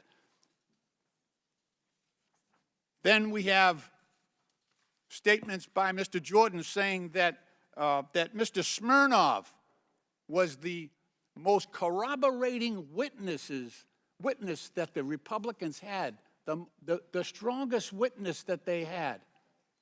And, of course, after that, we find out through the Trump-appointed prosecutor that all of the information that Mr. Smirnov had provided was fabricated, false, and submitted by the inducement of Russian agents going after President Biden and trying to undermine our democratic system. And now we come to a point where, since that witness blew up, now we're going to prison. And we're reaching out to witnesses who have been convicted and sentenced to prison for stealing $80 million from the pensions of innocent workers. We can't get any lower at this point. That's your star witness. I want to remind people, he's sitting in prison. That's why he can't be here today. He's sitting in prison for scamming workers' pensions. I mean, how low can you get? Then it's the Republicans' idea that this is the best guy they can get to testify against the president. This is the best guy they can get. A guy sitting in prison who can't even be here. Mr. Parnas, you've talked about your own direct involvement with Mr. Giuliani, and you said that your mission was to dig up dirt on President Biden. Can you talk to us about the coordination between yourself and Mr. Giuliani? Thank you for being here. Thank you, Congressman. So basically, it was a shadow diplomacy run by Trump and Giuliani, where Giuliani was the shadow diplomacy Secretary of State. I was his right hand and basically the point person in Ukraine to not only dig up, validate, search, whatever needed to be done to try to find up some corruption against Joe or Hunter Biden to be able to present. Once I would receive whatever information I received, I would then meet with him, John Solomon, other members of the team like Pete Sessions and Derek Harvey or other people there to discuss what we found. At that point, from there, Giuliani would then go to the White House and share with the president. And that was the line of communication. You said also in your testimony that members of this committee, Republican leadership, should have known before Smirnov was indicted that this information was fabricated about President Biden. Could you talk about that? Congressman Lynch, not that they should have known, they did know. They knew exactly what was going on. They knew that the evidence was not vetted. This information was just coming in from anywhere from left, right field, and it was being pushed straight to the halls of Congress without zero verification of it. Okay, thank you. Mr. Chairman, my time has expired, and I yield back. Gentleman's time's expired. Before I recognize Mr. Palmer, I'd like to enter into the record the testimony of Tony Bobulinski with the committee on February 13th, 2024. It corrects the record of Representative Garcia's, who did not provide your entire testimony. On page 147, you told the committee about your understanding of who invited you to the events referenced by Mr. Garcia. So without objection, I'd like to enter into the record the entire transcribed interview of Tony Bobulinski. And Mr. Chairman, I'd like to enter for the record an article from today's Daily Beast entitled "Texts Reveal More Russia Ties for Key Anti-Biden Witness Bobulinski." Okay, Daily Beast. Without objection. Chair now recognizes Mr. Palmer from Alabama for 5 minutes. Mr. Bobulinski, I have very limited time, and I want to get through a lot of information, so please answer these questions with a yes or no, if you don't mind. You have met Joe Biden, isn't that correct? Correct. In fact, you had a meeting with Joe Biden, isn't that correct? 2 of them. One of those times was before the Milken Conference in Los Angeles, May of 2017, is that correct? It was during the Milken Conference. You provided a great deal of documentation to this committee. I want to show you some messages between you and Hunter Biden, be on the screen here, in May of 2017 before you first had a meeting with Joe Biden. These are messages between you and Hunter Biden dated May 2nd, 2017. Do you recognize these? I do. At the bottom, Hunter wrote, "Dad, not in now until 11. Let's me and Jim meet at 10 at Beverly Hilton where he's staying." Jim is James Biden, President Biden's brother. Is that correct? Correct. The next set of messages is, if you put those on screen, is between another business associate of Hunter Biden's and you. His name is James. Do you recognize it? I do. At the top, you write, "About to meet Hunter, Jim, and I guess Joe at Beverly Hilton Hotel." Joe is now President Joe Biden. Is that correct? Correct. This chat between you and Joe Biden, Jim Biden, Joe Biden's brother, you write to Jim, "Great to meet you and spend some time together. Please thank Joe for this time. It was great to talk. Thanks, Tony B." You met with Joe Biden, Hunter Biden, and Jim Biden the night before the Milken Conference in 2017. Is that correct? I did, and Jim Biden perjured himself by trying to deny that Thank you, Mr. Bobulinski. That was at the Beverly Hilton, correct? Correct. You can provide more details around that meeting. What was the purpose of that meeting? I didn't ask for the meeting, so I wish Hunter Biden was sitting next to me and he could under oath describe it. But the only reason why I was meeting with Joe Biden and the only reason why I was there is because I was the CEO of the enterprise that they were putting together with the Chinese company CFC. So can you give me a little more detail about what was discussed in the meeting? Well, as I said earlier, before Joe Biden showed up, Hunter and Jim Biden coached me, said a sort of outline that we wouldn't go into a lot of details. So through the 45 to 60-minute meeting I had with Joe Biden, I think it was about 10:40 p.m. after he flew across country, we talked about my background, my family's military background, the different business ventures I'd done around the world, the family I worked with. Joe spent time talking about his family, some of the tragedies that they had lived through. And at a high level, Hunter actually introduced me to Joe because before Joe came and sat down with us, Hunter said, hey, give me 5 to 10 minutes. I need to read my father in on it. So when you're referencing Joe and Hunter's father, you're referencing President Joe Biden. I am. Correct. These 4 images, well, in this message you sent to James again, you said you spent more time with Joe and Jim this morning, and to be factually correct, that's President Joe Biden and James Biden, his brother. Also saw them last night, including Hunter. These 4 images show a pretty clear record of your meeting with Joe Biden in May of 2017, Mr. Bobulinski. Hunter Biden, during his transcribed interview, testified that the meeting did in fact take place. And after being asked, did Mr. Bobulinski meet with your father during the trip, Hunter stated he met with him in the lobby of the hotel. When asked who attended the meeting, Hunter replied, my uncle and myself.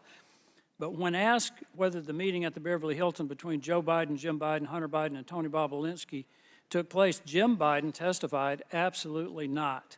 These stories don't match up. Mr. Chairman, Jim Biden also told the committee that Joe Biden did not meet the Chinese businessman Xi Jinping. Rob Walker, by known as a friendly witness committee, said the opposite. So, Mr. Chairman, it appears to me that there are material inconsistencies between the witnesses' testimony. These witnesses' statements appear to me to be irreconcilable. In short, Mr. Chairman, someone appears to be lying to the committee. The inconsistent testimony seems to come from Jim Biden, the president's brother. Lying to Congress is a serious offense, Mr. Chairman, a criminal one, in fact. And if the Bidens or anyone else has come before this committee and lied to this committee, I strongly encourage the committee to pursue criminal referrals to the Department of Justice. One last thing that I want to ask, and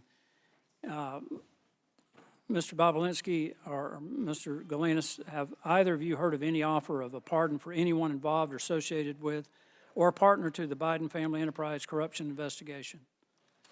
I'm sorry, that was a question. Have I you heard heard of anyone being suggested that a pardon might be in order for anyone associated with this enterprise? I have not. Thank you, Mr. Bobulinski. Thank you, Mr. Chairman. I yield back. Mr. Chairman, I just have a parliamentary inquiry. We've heard for months now and seen the photo of that BlackBerry with the cracked screen. Does the committee have in its possession the data from Mr. Bobulinski's phone from which he's allegedly taken these pictures? Because I think we need the data that they keep referring to. And maybe Mr. Bobulinski could just turn it over to us, or we could subpoena it today. We have the images that we have shared with you. Right, I saw the picture of the cracked BlackBerry, but do we have the underlying texts that are being referred to by my friend Mr. Palmer?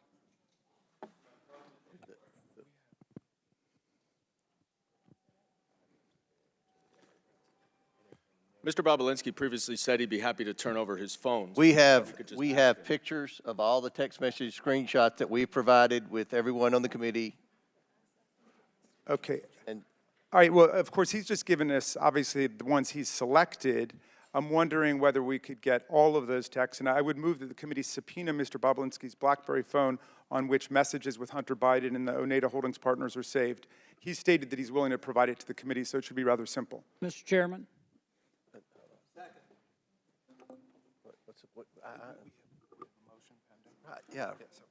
Okay, there's a motion to subpoena Bobulinski's BlackBerry. Yeah, with the texts that were just referenced by Mr. Palmer.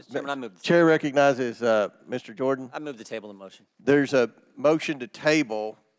I request the motion is to table is not debatable. As many are in favor of tabling, may signify by saying aye. Aye. All those opposed signify by saying no. No. In the opinion of the chair, the ayes have it, and the motion to table Well, is agreed to. Mr. Chairman, what we're doing is we're tabling evidence here, which you keep relying on, so I'm going to ask for a recorded vote for that. That just makes no sense. A recorded vote is ordered. We'll suspend for a moment. We don't, this is a Because your people ain't. committee hearing. We don't have the clerk. Will somebody go find the clerk? I know.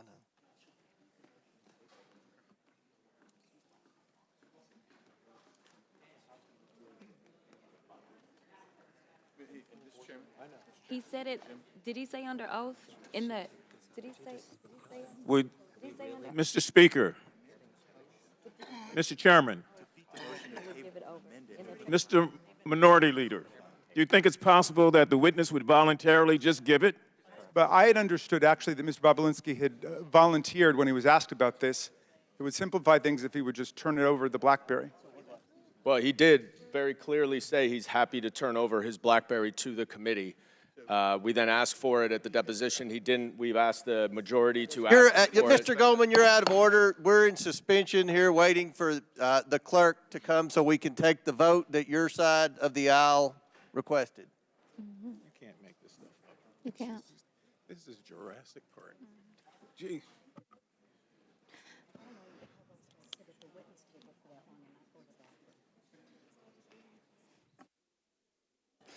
Mr. Ranking Member. Mr. Ranking Member. Yes. I solely want to underscore the importance of this. I'm sorry, gentlelady's out of order. You can come back here and talk to him if you want.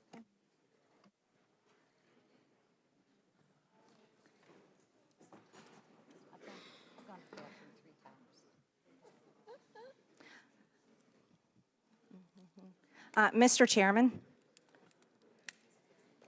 Mr. Chairman. Yes. We don't even have. You're going to, I said Ms. Ocasio-Cortez would have to come up. You will as well. Sorry.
Mr. Chairman, just an invitation to regular order. We have Democratic clerks who are faithful to the rule of law and could do this if you're waiting for clerks. And we'll all be here to watch, to document their work. So, I mean, in other words, if you want to conduct the vote with the Democratic clerks, we can do it. Well, a recorded vote is ordered. The clerk will call the roll. Mr. Jordan. Mr. Jordan votes yes. Mr. Turner.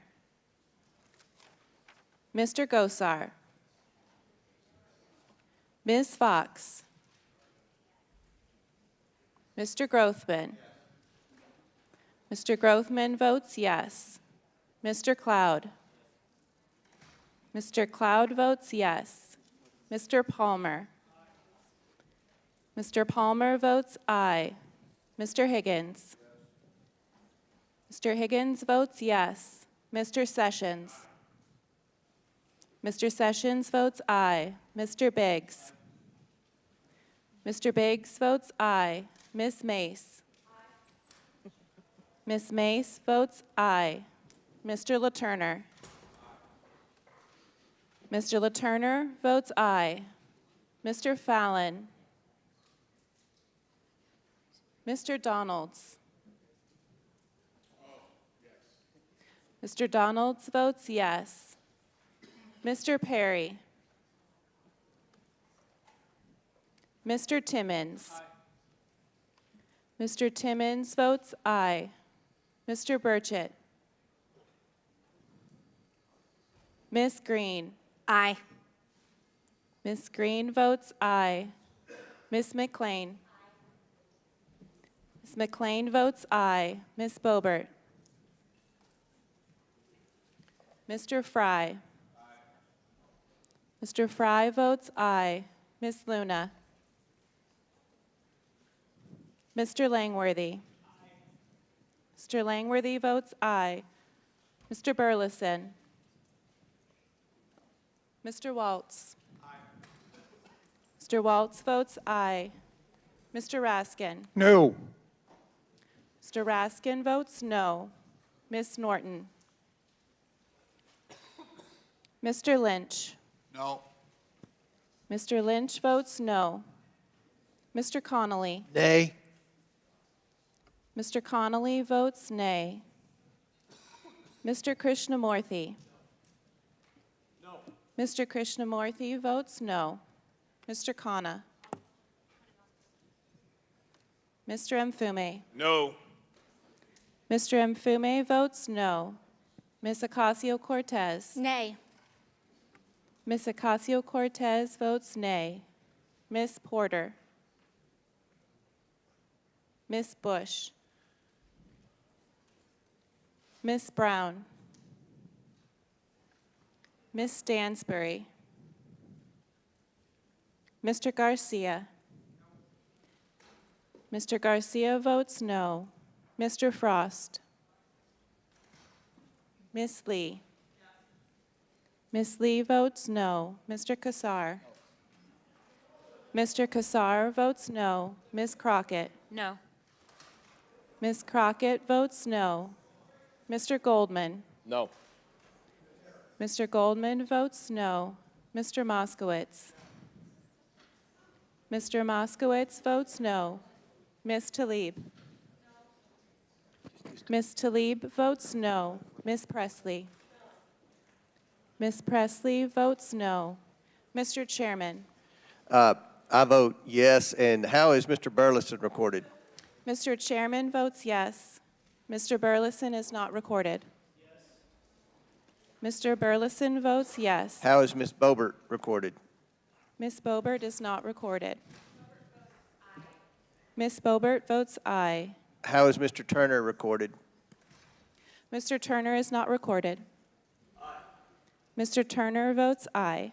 How is Mr. Frost recorded? Mr. Frost is not recorded. No. Mr. Frost votes no. Porter. How is Mr. Fallon recorded? Mr. Fallon is not recorded.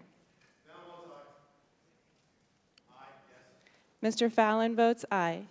How is Ms. Porter recorded? Ms. Porter is not recorded. No. Ms. Porter votes no. Will the clerk tally the report?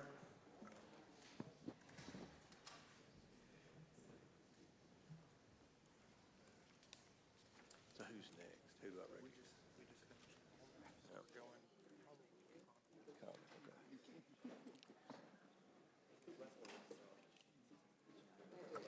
Mr. Chairman, on this vote, the ayes are 21, the nays are 16. The ayes have it. The motion passes. Chair now recognizes Mr. Conley for 5 minutes. Thank you, Mr. Chairman. Mr. Bobulinski, in your deposition, you were asked about taking a picture of your phone, and you said, and I quote, "I still have that phone. I could put that phone on this table right here, and every person in this room could look at that individual text and validate that it's a legitimate text and the date and time stamp on it." Are you willing to provide the committee voluntarily with the BlackBerry referenced and that phone? I'm willing to sit in a room with both the chairman and the ranking member with my phone and their staff, and we can go through each and every text message. As I said in my interview, I had a forensics expert plug into my BlackBerry, somebody who's done extensive work for the FBI for over 10 years with an interest of pulling all the data off that phone so I could provide it to the committee. Unfortunately, they were using Cellbrite software, which is the software that the FBI uses, and they were unable to pull the data off the phone. Okay. So I am more than willing to sit in a room with the Mr. Chairman and the ranking member and their staffs with that BlackBerry fully charged, and we can go through each and every message if Well, that's helpful. that's some progress, and I appreciate that, but you can understand, I'm sure, why the committee wants to look at prima facie evidence on its own. Well, I can't, understand excuse me, why sir. you're trying to Excuse me, imply sir. that I This haven't is, cooperated. Mr. Bobulinski, this is my time.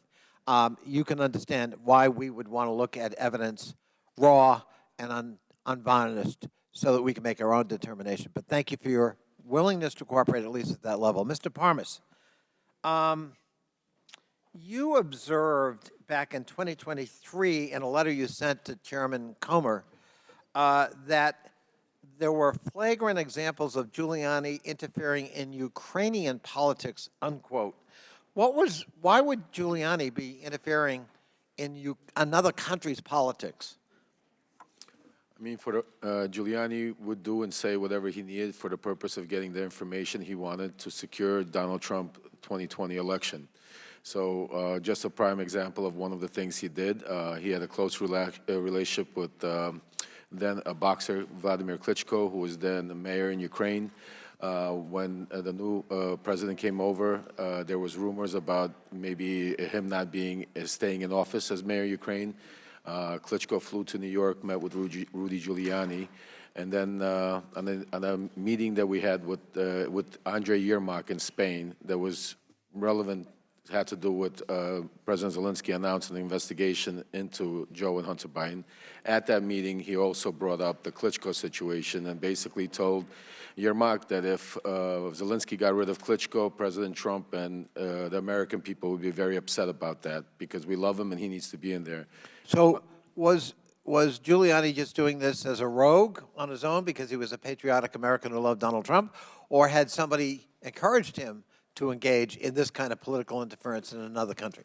I mean, I think he was encouraged by Donald Trump. Personally? Personally, yes. That's your testimony? Yes, sir. Thank you. In your letter, you also said that Mr. Giuliani was to, quote, deliver a precise message in very strict words, unquote, with respect to the administration of the then newly installed president of Ukraine, President Zelensky. What did you understand a very strict message, or a message of very strict words, construed, and what was that message that you delivered that was in very strict words? Yes, Congressman.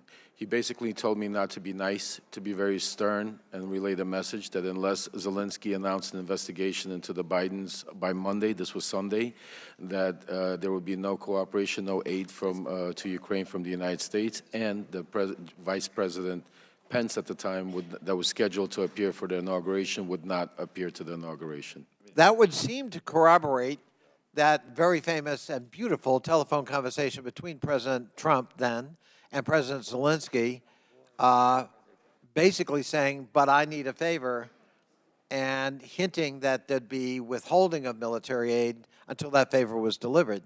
Is that fair? Oh, absolutely. I was a part of setting up that phone call, that famous phone call that Trump had with Zelensky. I think your testimony is very important, Mr. Parnas, and it's under oath, Yes, sir. I thank you. I yield back. Chair now recognizes Ms. Taylor Greene from Georgia for 5 minutes. Thank you, Mr. Chairman. Joe Biden continues to lie to the American people about his role in his family's businesses. In 2020, he stood up on stage of a presidential debate and told the American people that his family didn't take any money from China. That was a lie. Not only was it a lie, he knew it was a lie. He knew it because he met with his son Hunter Biden's Chinese business associates. I want to talk about CEFC, which is the China Energy Fund Committee.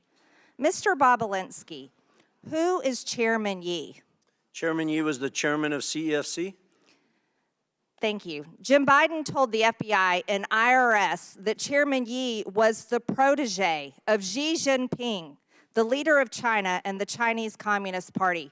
Mr. Bobulinski, Rob Walker told this committee that Joe Biden met Chairman Yi. Are you aware of that? Yes or no? I am now. I wasn't at the time. And Joe Biden also met with you, is that right?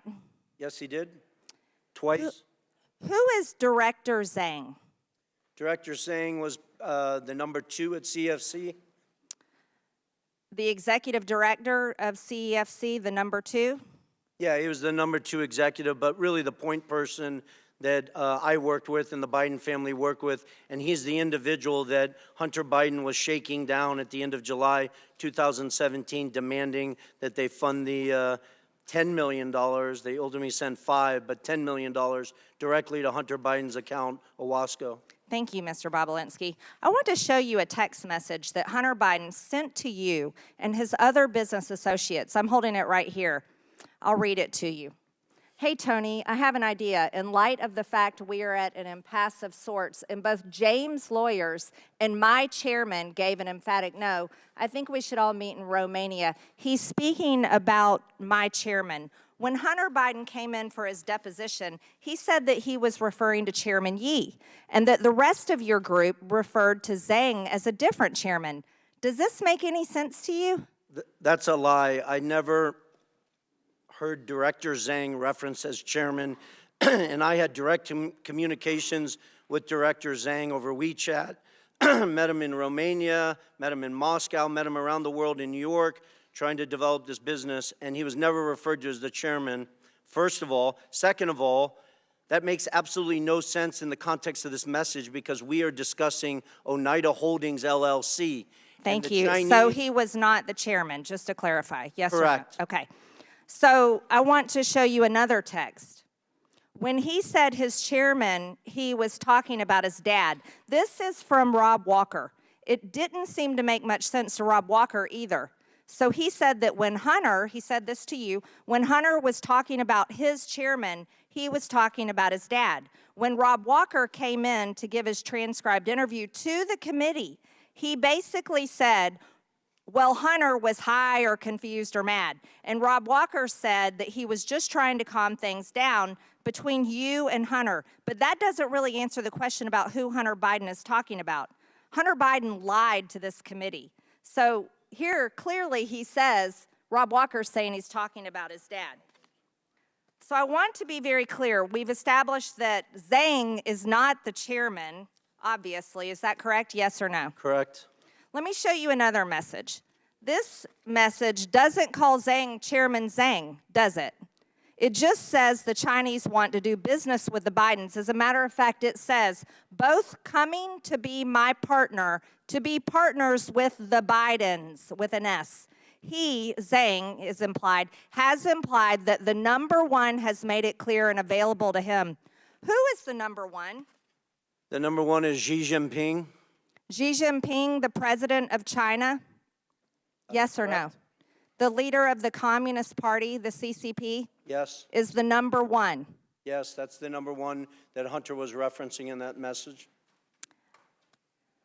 Now, let's be very clear. This was in 2017, but I would like to make it known for this committee that Joe Biden told the press in 2016, as a matter of fact, I quote, Yeah, I am. I am going to run in 2020. He told the press in 2016 that he was running for president of the United States in 2020. So here is the Bidens doing business in China in 2017 when everybody knew he was planning to be president of the United States. Do you see that to be a serious problem, Mr. Bobulinski? I do, and I wish this committee would thoroughly investigate it and focus on all the evidence that the SDNY has on CFC. They had FISA warrants, so they were recording conversations, and I wish they disclose all that data and fact to this committee. Thank you, Mr. Bobulinski. I yield, Mr. Chairman. Gentlelady yields back. Chair now recognizes Mr. Krishnamurti for 5 minutes.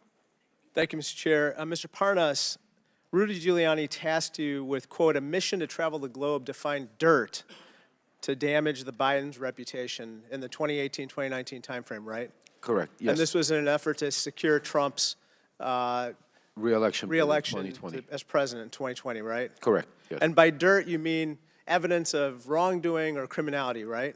Yes, sir. And in your travels, you found, quote, precisely zero proof of the Biden's criminality, right? Correct.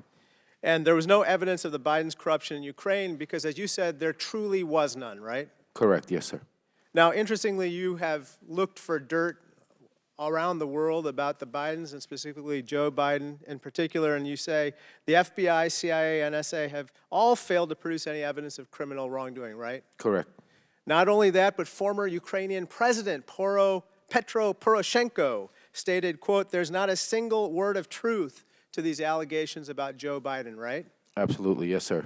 Now, there's a guy named Yuri Lutsenko, who's the former prosecutor general of Ukraine, and he also, quote, confirmed that nothing ties the Bidens to criminal activity in Ukraine, right? Correct. And then there's another prosecutor general named Viktor Shokin, who also said, he conceded, quote, that he had no evidence that either Joe or Hunter Biden had ever interfered with Ukrainian law, right?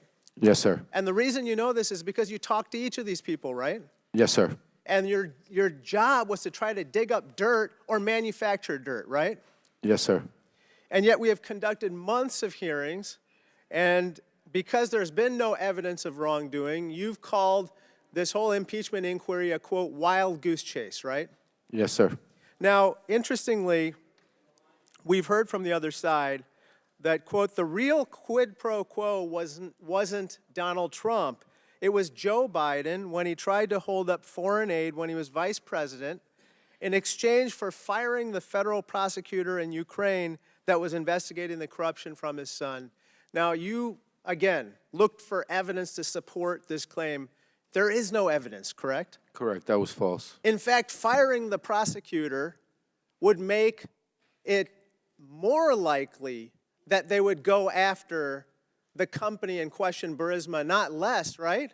Well, the ironic part is the reason why majority of the world and Ukraine and the Obama administration wanted to get rid of Viktor Shokin because he was corrupt, not because he was investigating Burisma, because he was stalling investigations for UK that was looking into a $23 million they wanted to get out from Zlochevsky, and Shokin stalled that investigation. So it was the logic is just the opposite of what the majority claims is to be the case, namely that they say that somehow Joe Biden was out to fire the prosecutor to reduce the chances of a prosecution of Burisma.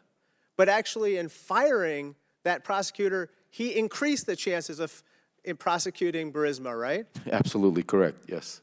So let me just talk to you about what some of the other witnesses in this impeachment inquiry have said. Jonathan Turley, the constitutional expert the Republicans brought forward, said there's no evidence of which he was aware to support impeaching the president. You agree with that, correct? 100%.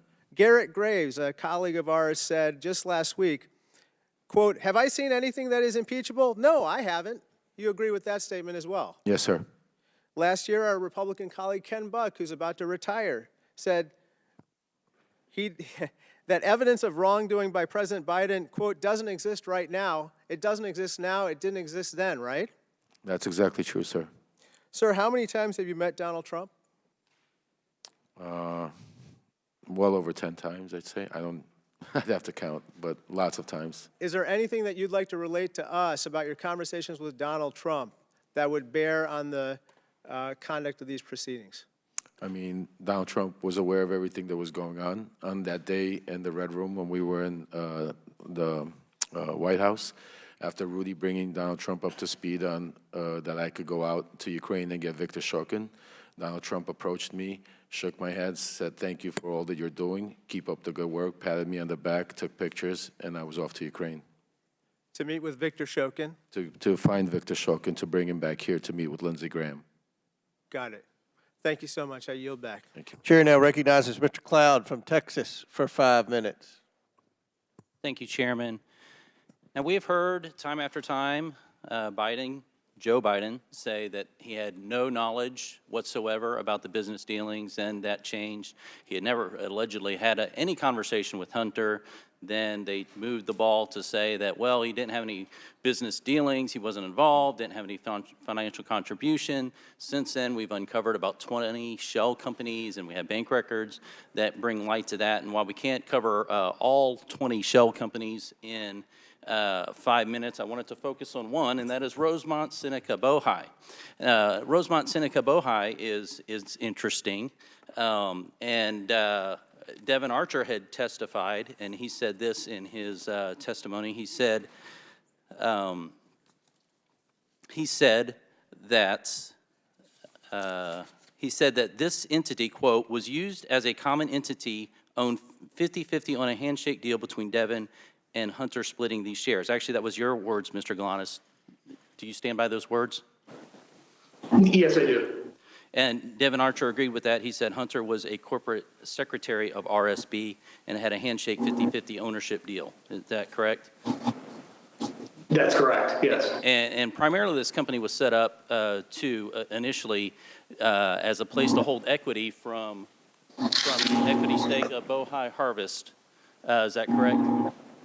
What I was told by the partners at the time, it was set up to do that and invest in other businesses. I think Devin Archer subsequently testified to that effect, and it included monies that were paid from the bond fraud, $15 million that was wired to that RSB account as well. Yeah. So it conducted multiple transactions as you depicted in that diagram. And even if this were legal and there was no impropriety here, it's very concerning because this company's set up to basically compete against America's energy interests at the behest of CCP. Then we have other flows into Rosemont Seneca Bohai from Burisma. We all know about Hunter's $1 million salary that he received for sitting on the board and providing no actual function there. And so we have $1 million salary going through Rosemont Seneca to Hunter Biden. And then this is interesting. We have a meeting with Kazakhstani Kins Rekashev. And what gets me here is the $300 at the end of the $142,300 that goes into this. And then the next day went to a Porsche dealership for a car for Hunter Biden. Now, what's interesting about all this, of course, is that each of these not only flowed money through the shell companies to Hunter Biden, but each of them also involved important meetings with, of course, President Biden. And so on December 4th, we have coffee with Jonathan Lee, who was one of the members who started Bohai Harvest. And he was connected with the CCP. They were having trouble getting licensed to work because, of course, the CCP has to get permission for that, until Hunter flew over on Air Force 2 with Vice President Joe Biden at the time. They met with Jonathan Lee. Hunter introduced him. Joe ended up writing a letter of recommendation to Jonathan Lee's daughter to get into college. And then we see that this relationship continues to be formed. Of course, in the Ukraine, we know that April 16th, 2015, Joe Biden had dinner with a Burisma official at Cafe Milano. Seemed to be a popular spot because Joe Biden also had dinner with Kins Rekashev there. All in flow to going here. And of course, as Tony Pawlinski has pointed out several times, this all comes down to eventually the one big guy who gets 10% for the big guy. And so we know that all this money flowed through this to get to Hunter, and then we know, of course, that 10% went to the big guy. So Mr. Bobulinski, does this general pattern of Hunter offering foreign access to Joe Biden, Hunter gets paid, and then Joe gets a share of that, is that basically what the general practice across many of these shell companies were? Congressman, as I outlined, the big guys, clearly Joe Biden. The details of some of those transactions I was not involved in, but that's clearly how they operated. But that's the pattern that we've seen over. And Mr. Galanis, you said at the beginning that Hunter didn't really provide any sort of intellectual propriety asset value or anything of the sort, that his entire value was the brand. Is that correct? How did you state that? Yeah, we didn't rely on him for any work product other than delivering the Biden lift. The Biden lift. And one more question for you, Mr. Galanis. Did you offer to provide information on Hunter Biden and Devon Archer back in 2016 to prosecutors and the SEC, and what happened there? Yes, through counsel, I had offered to provide information specifically on that to the SDNY. And I subsequently also did the same thing to the Securities and Exchange Commission, which was interested and subsequently was told to quash that interest. I understood that to be an order from the Southern District of New York to quash the SEC information. Thank you. Chairman, I yield back. Gentlemen's time's expired. Chair now recognizes Mr. Goldman for 5 minutes.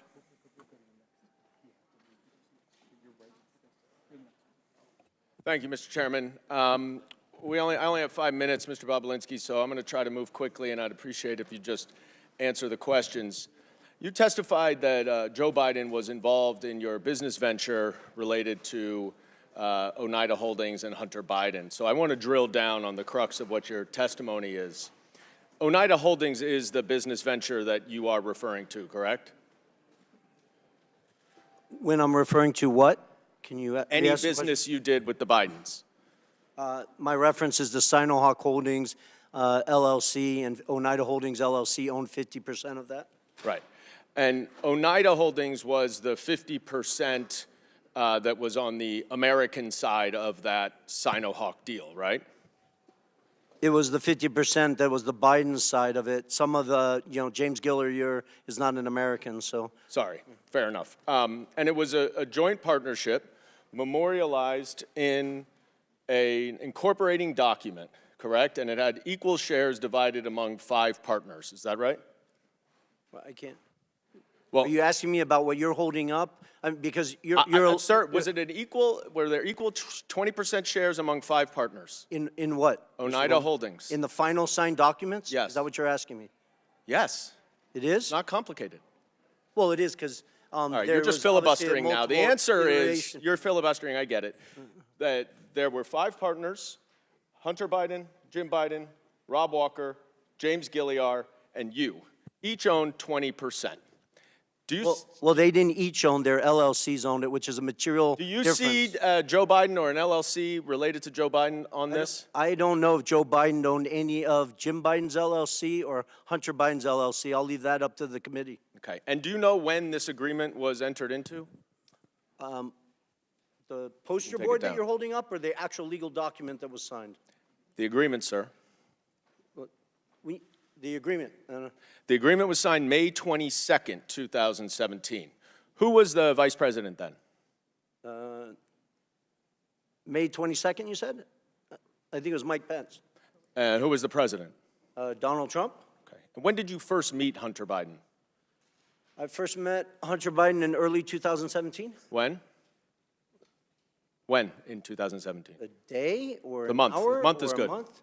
I believe I briefly met him in New York, but I spent the first meeting I had extensive time with him was in early May 2017. Okay. And that was around the same time that you had those 2 meetings with Joe Biden, right? It was, but prior to that, I had numerous discussions with Hunter. You have said I had lawyers working through the documents that you're Can I asking. please reclaim my time, sir? As I Okay. said, we have to move quickly here.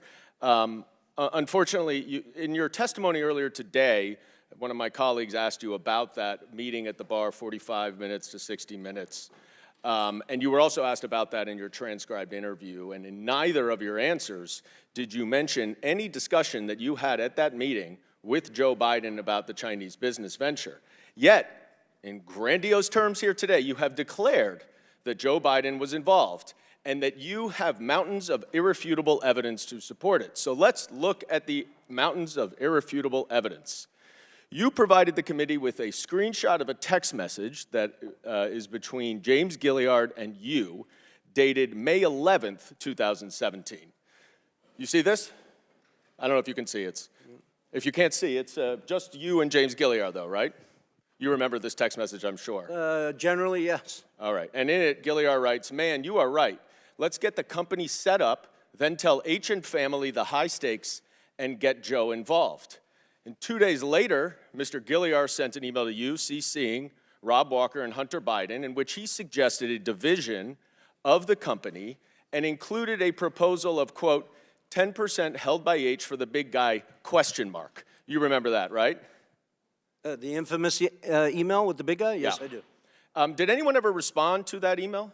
Yes, they did, numerous times. Sorry. Hunter Biden himself did. Excuse me, you're right. Well, no, I think that's important because Sir, Hunter did Biden anyone has ever claimed that he didn't Can you answer my respond to it, questions? and he responded Okay. to it, I believe, You're just 3 going to times. filibuster. I reclaim my time that's running out, but I will say no one responded to the big guy reference for 10. Thank you So for making my what- point. They didn't have to respond Right. because And they then, all knew the big sir, guy was Joe I Biden. reclaim my time. Mr. Chairman, please control the witness. I would like to get a little extra time, Mr. Chairman, because I want to read what Mr. Gilliard said to the Wall Street Journal. Quote, "I would like to clear up any speculation that former Vice President was involved with the 2017 discussions about our potential business structure.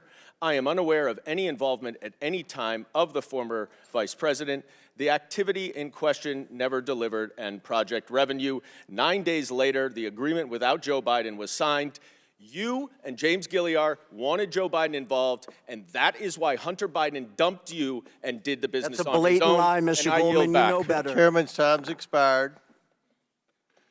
Chair now recognizes Mr. Higgins from Louisiana for 5 minutes. Thank you, Mr. Chairman. Mr. Bobulinski, thank you for being here today, and we appreciate the candor of your responses, sir, which is reflective of the way you handled yourself in private testimony and deposition. So I thank you for communicating truthfully to the American people today. I'm going to ask you about the China Energy Fund Committee, the CEFC. You familiar with that, sir? I am. Was this a multi-billion-dollar company, like a Fortune 500 company at one time? It's even bigger than that. If you go back and look at its financials in 2016 and 17, it was probably one of the 5 largest private companies in China. So exactly. So this was a major operation that had a lot of money, and apparently, I'm going to hold up a memo here from this is a chart from the second bank memo, and it shows disbursement of a total of almost $24 million for diamonds. So you have a major Chinese company spending a lot of money on diamonds, and apparently diamonds were used as a means of payment for the Biden family. We know that the Bidens have testified that admitted to having 2 diamonds. We suspect that there are many, many more, $23 million worth of diamonds. Are you familiar with the exchange of valuable assets to pay the Bidens other than electronic transfers of monies? Are you aware of payments in diamonds, payment in cash, payment in board memberships, et cetera? Am I generally aware of it, Yes, or was sir. I involved? Yeah, I read Jim Biden's and Hunter Biden's transcript multiple times. Jim Biden in that transcript references 2 diamonds that were given to Hunter Biden. One, he implies, was in 2015 by an individual who he couldn't recall his name, but the individual's name is Scott O., who was a surrogate for CFC. And then apparently a second diamond was given at a meeting in Miami, and I really want to set the record clear. I was not at that physical meeting. I was in Miami, but I was not at that physical meeting. That's what I told the FBI in my transcribed interview. Are you aware, Mr. Bobulinski, of a pattern of bribery, of bribe payments coming from the China Energy Fund Committee? I appreciate that question. I wish everyone on this committee would read the 1,200 pages of testimony in an 8-day trial in the SDNY where Mr. Goldman used to work while the actual trial was going on, that accused numerous executives, ultimately Patrick Ho, of corruption, bribing, leaving shoeboxes of cash to a variety of political figures in Africa. Exactly. So, Mr. Bobulinski, from your perch within the Biden family operations and their interactions with major businesses in China and the exchange of millions of dollars that are known. We've tracked them through bank records, through suspicious activity reports, through emails, through communications that this committee has documented. There's no debate that millions and millions of dollars flowed into the Biden family's bank accounts. But the existence of other forms of payment is fascinating, because diamonds are untraceable. We really don't know how many diamonds the Bidens received, do we? We don't. And for somebody who's been to mainland China probably 10 plus times, Hong Kong probably 15 plus times, I had hundreds of people, Congressman, I had hundreds of people working for me in mainland China. At one point, I never got a diamond from any businessman or woman. So, Mr. Bobulinski, I shift quickly to a text message. Are you familiar with this? It's from a gentleman named James. Generally, yes. Yes, says, don't mention Joe being involved. It's only when you're face to face. I know you know that, but they are paranoid. And there's a response saying, okay, they should be paranoid about things. And then there's a response saying, for real. So what is meant by don't mention Joe being involved? It's only when you're face to face. I know you know that, but they are paranoid. Well, I think it outlines how the Bidens operated, not specifically just with CFC. You have Galanis here testifying and numerous other witnesses that have given you tremendous amount of evidence that outline they worked to obfuscate it, create layers of obstruction. That's the reason why Rob Walker was getting sent millions of dollars instead of Hunter Biden directly. That's the reason why Devin Archer was receiving millions of dollars instead of going to Hunter directly. You guys have a mountain of evidence that stacks high and answers that question on how they obfuscated. They lived in a world of plausible deniability. Thank you, Mr. Bobulinski. Mr. Chairman, my time has expired. I yield. Chair now recognizes Ms. Norton from D.C. for 5 minutes. Thank you, Mr. Chairman. Mr. Galanis, thank you for appearing voluntarily for this hearing from Alabama. I understand you are currently serving a 189-month sentence in federal prison, almost 16 years, after being convicted of not one, but two, but not one, not two, but three different schemes. The victims of your schemes, as the judge who presided over your criminal prosecution noted, included, and here I quote, one of the poorest Native American tribes in the country, as well as pension funds held for the benefit of transit workers, longshoremen, housing authority workers, and city employees, hardworking people, everyday people, among others. The court also noted that you personally benefited from these schemes, and again I quote, using over $8 million, almost $9 million, for lavish personal expenditures, including home expenses, automobiles, travel, clothing, jewelry expenses, and meanwhile, investors were left with nothing. But this is not your only encounter with prosecutors. In another case, the Security and Exchange Commission charged you in 2005 with accounting fraud in connection with your involvement with Penthouse magazine. And in 2010, you were convicted of attempted tax evasion and were sentenced to 5 years probation in order to pay nearly $2 million in restitution. In imposing your prison sentence, the judge noted that you are, and here I quote, an extremely talented man, extremely gifted in his interpersonal skills, uncommonly so. He is very persuasive as an individual, and those were the tools in his tool bag of the fraud he committed and the people he ensnared, his intelligence, his interpersonal skills, his charm, if you will. And this is something that is not unseen in people who are commonly referred to as con artists. Another judge who presided over your case referred to you as, quote, a skillful con artist.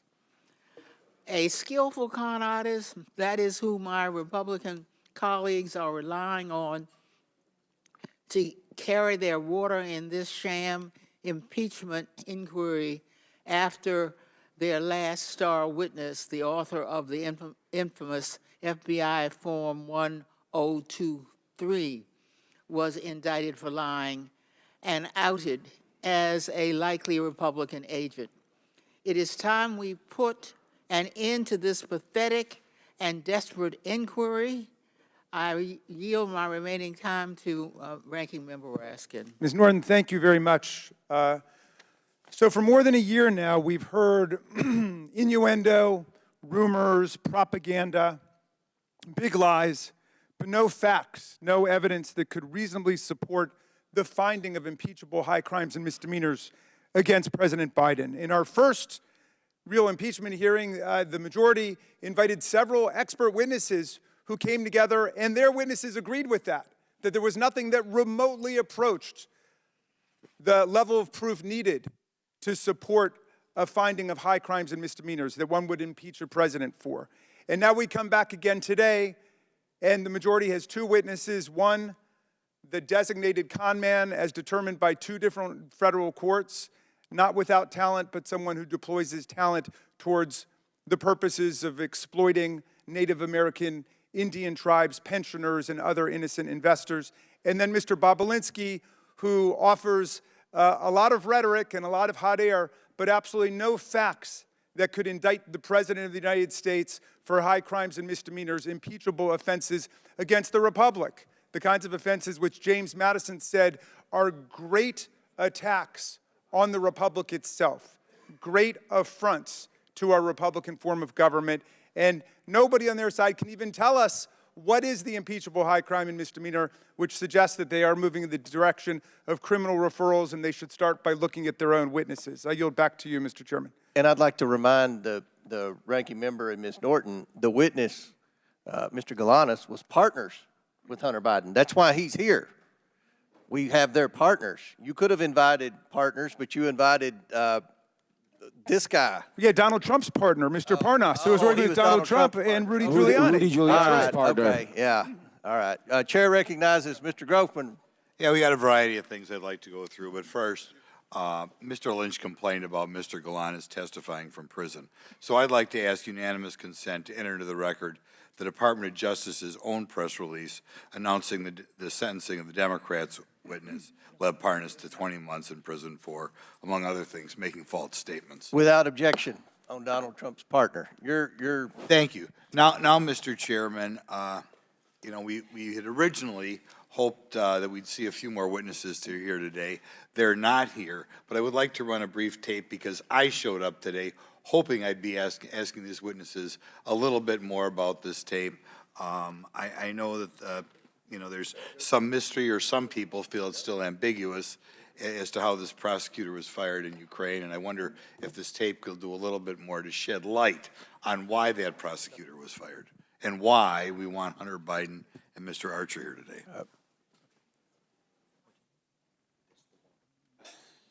So I got Ukraine, and I remember going over convincing our team, or others, to convincing us that we should be providing for loan guarantees. And I went over, I guess, the 12th, 13th time to Kyiv, and I was supposed to announce that there was another $1 billion loan guarantee. And I had gotten a commitment from Poroshenko and from Yatsenyuk that they would take action against the state prosecutor, and they didn't. So they said they were walking out to press conference. I said, no, I said, I'm not going to, or we're not going to give you the $1 billion. They said, you have no authority. You're not the president. The president said. I said, call him. I said, I'm telling you, you're not getting the $1 billion. I said, you're not getting the $1 billion. I'm going to be leaving here. And I think it was, what, 6 hours? I looked, I said, I'm leaving in 6 hours. If the prosecutor's not fired, you're not getting the money. Well, son of a bitch. Got fired. And they put in place someone who... I just wanted to put that up there because I do eventually want further efforts made to get Hunter Biden or Mr. Archer here, because we have Joe Biden himself bragging that they got rid of a prosecutor who would have provided his son's business dealings with a little bit more tough going, or more observation. I'll put it that way. Now, Mr. Bobulinski, in previous interviews, in previous interviews with this committee, you said that Joe Biden not only knew about the family's business dealings, but enabled them and participated in them. You went so far as to say, it's clear to me that Joe Biden was the brand sold by the Biden family. Could you elaborate a little bit why you felt that way again? Correct. That's one of the challenging things I've had to deal with over the last 4 years, with a focus of just simply telling the truth. The obfuscation around these facts are just beyond beyond insane. So I'll use a meeting at the Four Seasons Hotel in Washington, D.C. that I was not at, but apparently 8 to 10 Chinese executives of CEFC were at, with Chairman Yi and Director Zhang. Director Zhang I interacted with extensively. And James Gilliar was in that room, Rob Walker, Hunter Biden was in that room, and my understanding, based on Rob Walker's testimony, is that Joe Biden walked into that room, sat down, shook hands with people, and spent 5 or 10 minutes talking about his family, I guess. I was not in the room. People have tried to obfuscate that meeting like Joe Biden was walking in there to ask about the weather, and Rob Walker said that the Chinese didn't even know that Joe Biden was the former vice president of the United States, which is beyond absurd. The power that those 10 Chinese individuals had to go back to mainland China and say that they were in a room with Joe Biden is the value of what they were giving. Okay. You stated that the Biden family concocted a scheme to give Joe plausible deniability. Could you elaborate on that a little bit? Well, I would just point to all the different text messages and communications. They call him the big guy. I wasn't involved with Mr. Galanis or Mr. Archer, but they're giving you numerous data points. There was obfuscation. They didn't use his name. They used the big guy. You weren't supposed to talk about it. It was just, you know. And you personally met with the vice president? I did twice.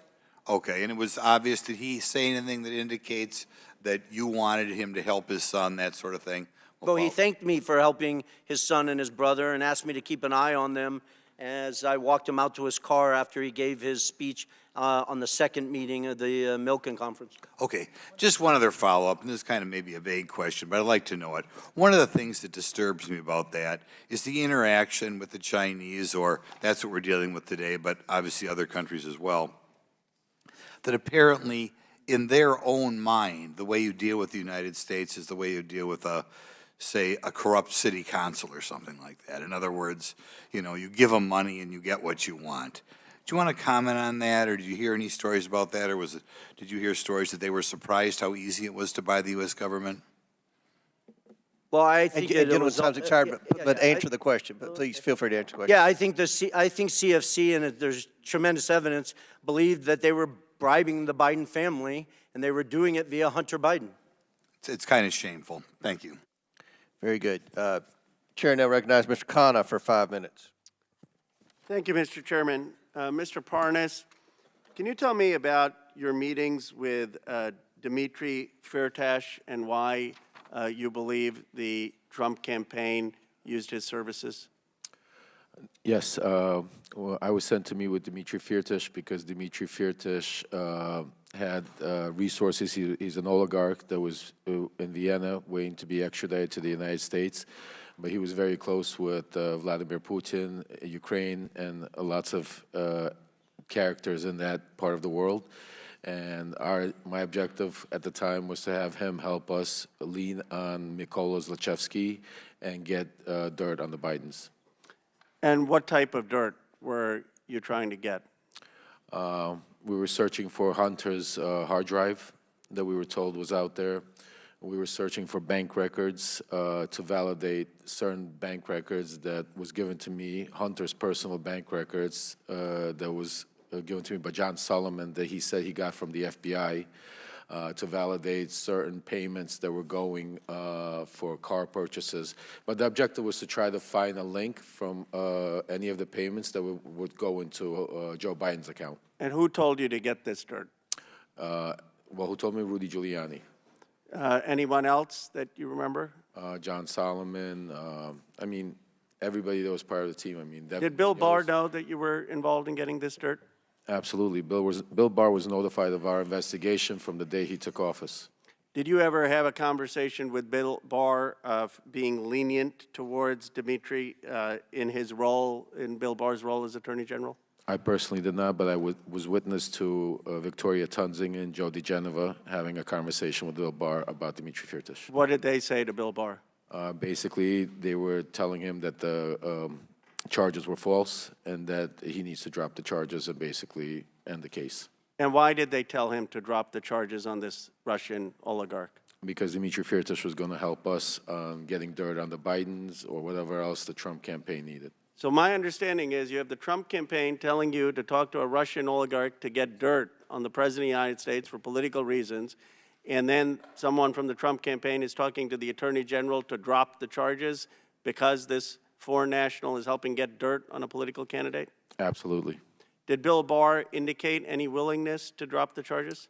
After a meeting that Victoria Tunzing and Joe DeGeneva had with DOJ, they came back and informed me that we're going to Vienna because to tell Dmitry Firtash everything's going to be okay. Do you know if Bill Barr in any way told you to say that?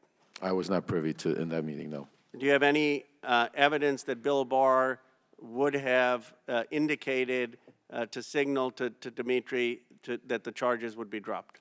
Only from conversations from Rudy Giuliani or Victoria Tunzing. And what did they say about what Bill Barr said? They basically told me that this would be taken care of as long as Firtash played ball, and that's the message they relayed to me to tell Firtash. And they said that Bill Barr was conveying that to them directly? Yes, after meetings. There were several meetings. One, there was a private meeting at where Rudy Giuliani went and bumped into actually Bill Barr at the Trump International Hotel, and he used that as a moment to take him aside, speak to him. And then there were certain official meetings through official channels where Victoria Tunzing met with him. So, yes. Do you know anything, if anything was done with the charges? Till this day, Dmitry Firtash is not here. Do you believe that Bill Barr should be investigated for his conduct in potentially dropping these charges? I absolutely believe that, but not only that, I believe Bill Barr should be investigated into the cover-up and trying to silence me to get the truth out of what really happened in Ukraine. And explain the cover-up and what you believe he should be investigated with your last minute. My arrest was set up strictly to shut me up, to seal my documents, take away all my information, and turn me into a crazy man that had no way to prove what was going on. But the real story was Bill Barr was trying to save Donald Trump from impeachment and use me as a scapegoat. What he didn't realize was Donald Trump was not going to stop and was continue doing what he wanted to do. And that's why it blew up in Bill Barr's face. He also hired special counsel at the time, Brady, to look into Ukraine. When we tried to reach out with my attorney to special counsel Brady, he never returned our phone call. Nobody wanted to hear anything I had to say that had to do with Ukraine, Donald Trump, or Rudy Giuliani. Mr. Chairman. Will the gentleman yield? Yes. Thank you. Mr. Parnas, I just want to say you have stuck to the facts today. We don't hear bombast and rhetoric from you, but you're telling a true story, and you've conducted yourself with great purpose and great dignity, and I know your son is here with you today, and I hope he and the rest of your family are proud of what you're doing for America. Yield back. Thank you. Chair now recognizes Mr. Donalds from Florida for 5 minutes. Thank you, Chairman. It's been an interesting hearing so far. Let's actually get to the actual paper trail of money flow from the CEFC into the bank account for President Joe Biden. And I want to start with a text message, July 31, WhatsApp text message between Hunter Biden and one Mr.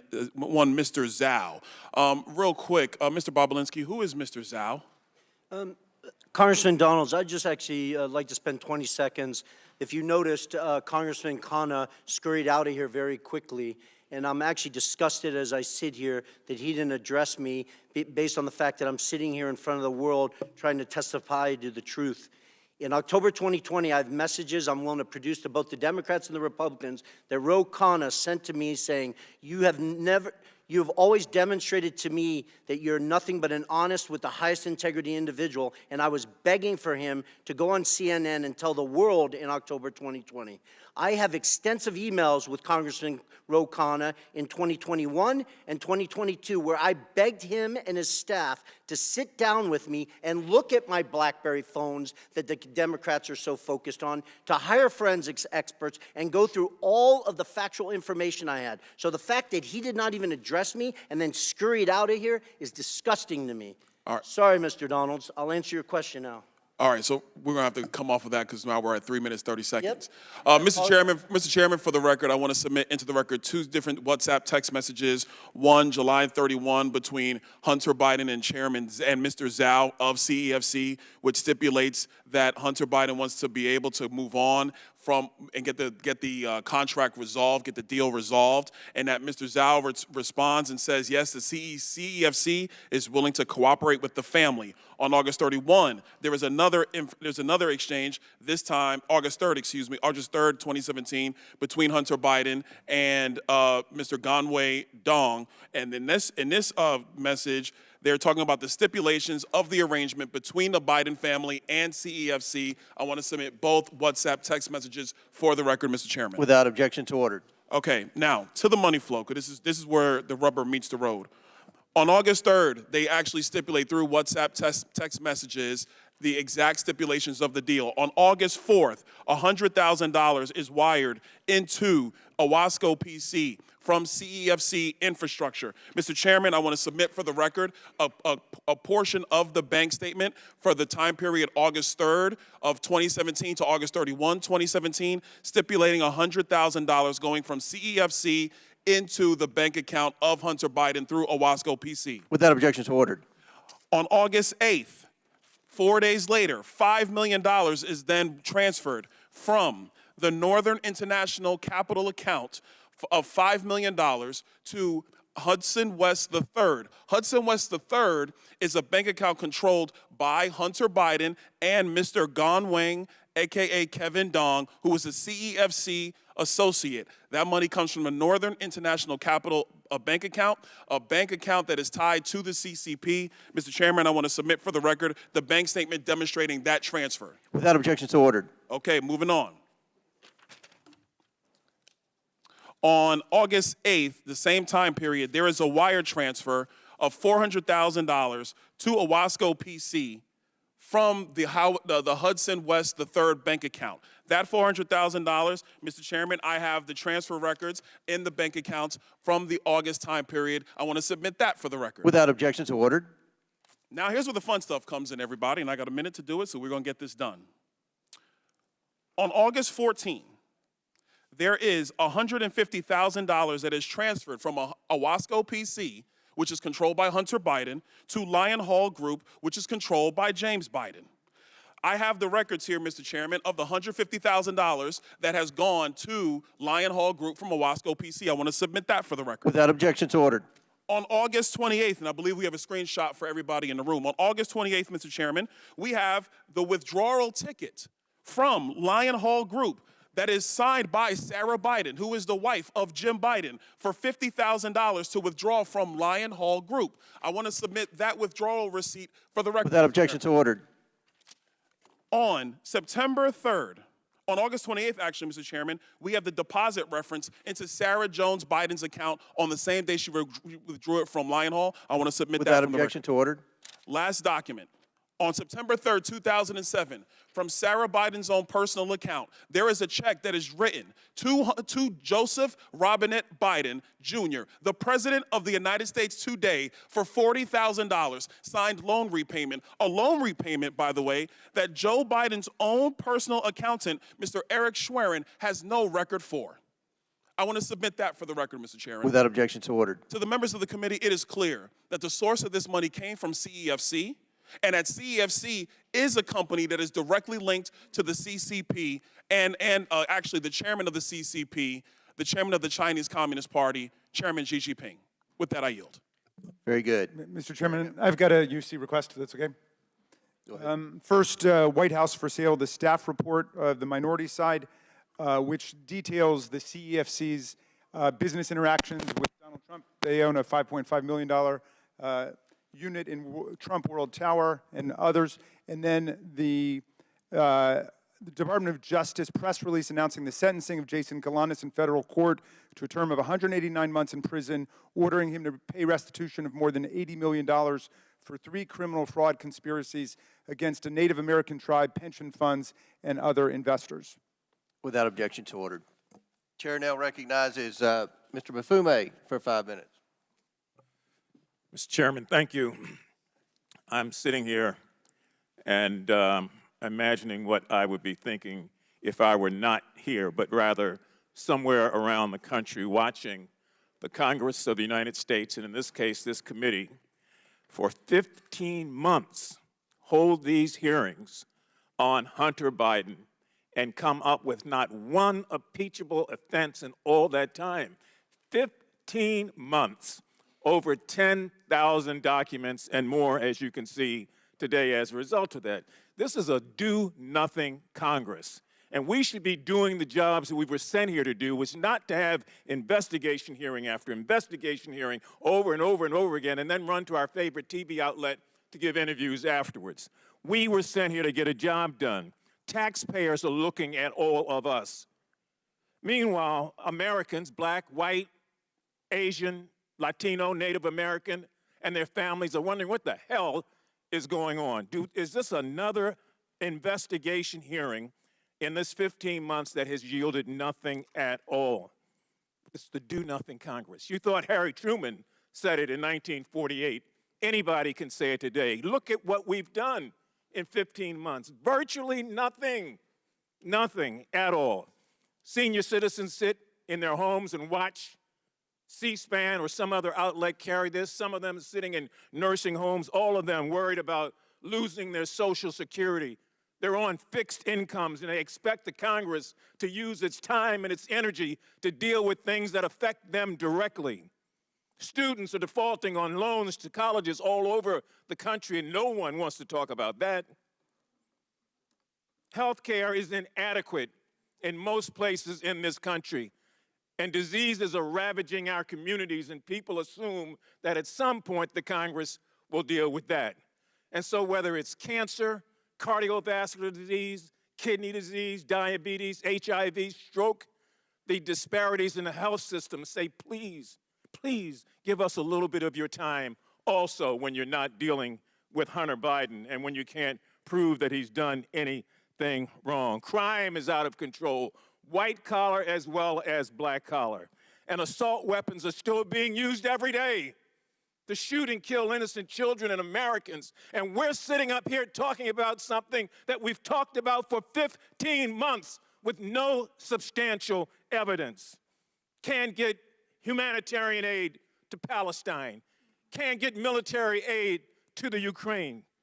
Children are looking and wondering what the hell is going on. Is that what politics are about?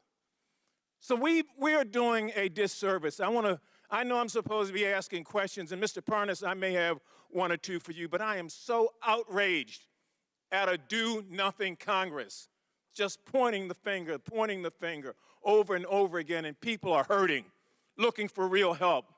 Can't deal with immigration because Donald Trump calls up and kills the immigration bill, and yet people say that's the major issue, is it?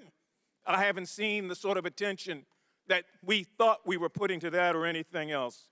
And so this particular hearing will probably be followed by another hearing and another hearing and another hearing until this Congress expires in January of next year. And we haven't done a damn thing to move the ball forward, except make accusations. Life is too short. Now, maybe some of you have a guarantee you're going to be around forever, but I don't. I came to this body first in 1987. I worked under Ronald Reagan and the first Bush and Bill Clinton and Donald Trump and now Joe Biden. This Congress is not doing anything. It's not like the previous Congresses, trust me.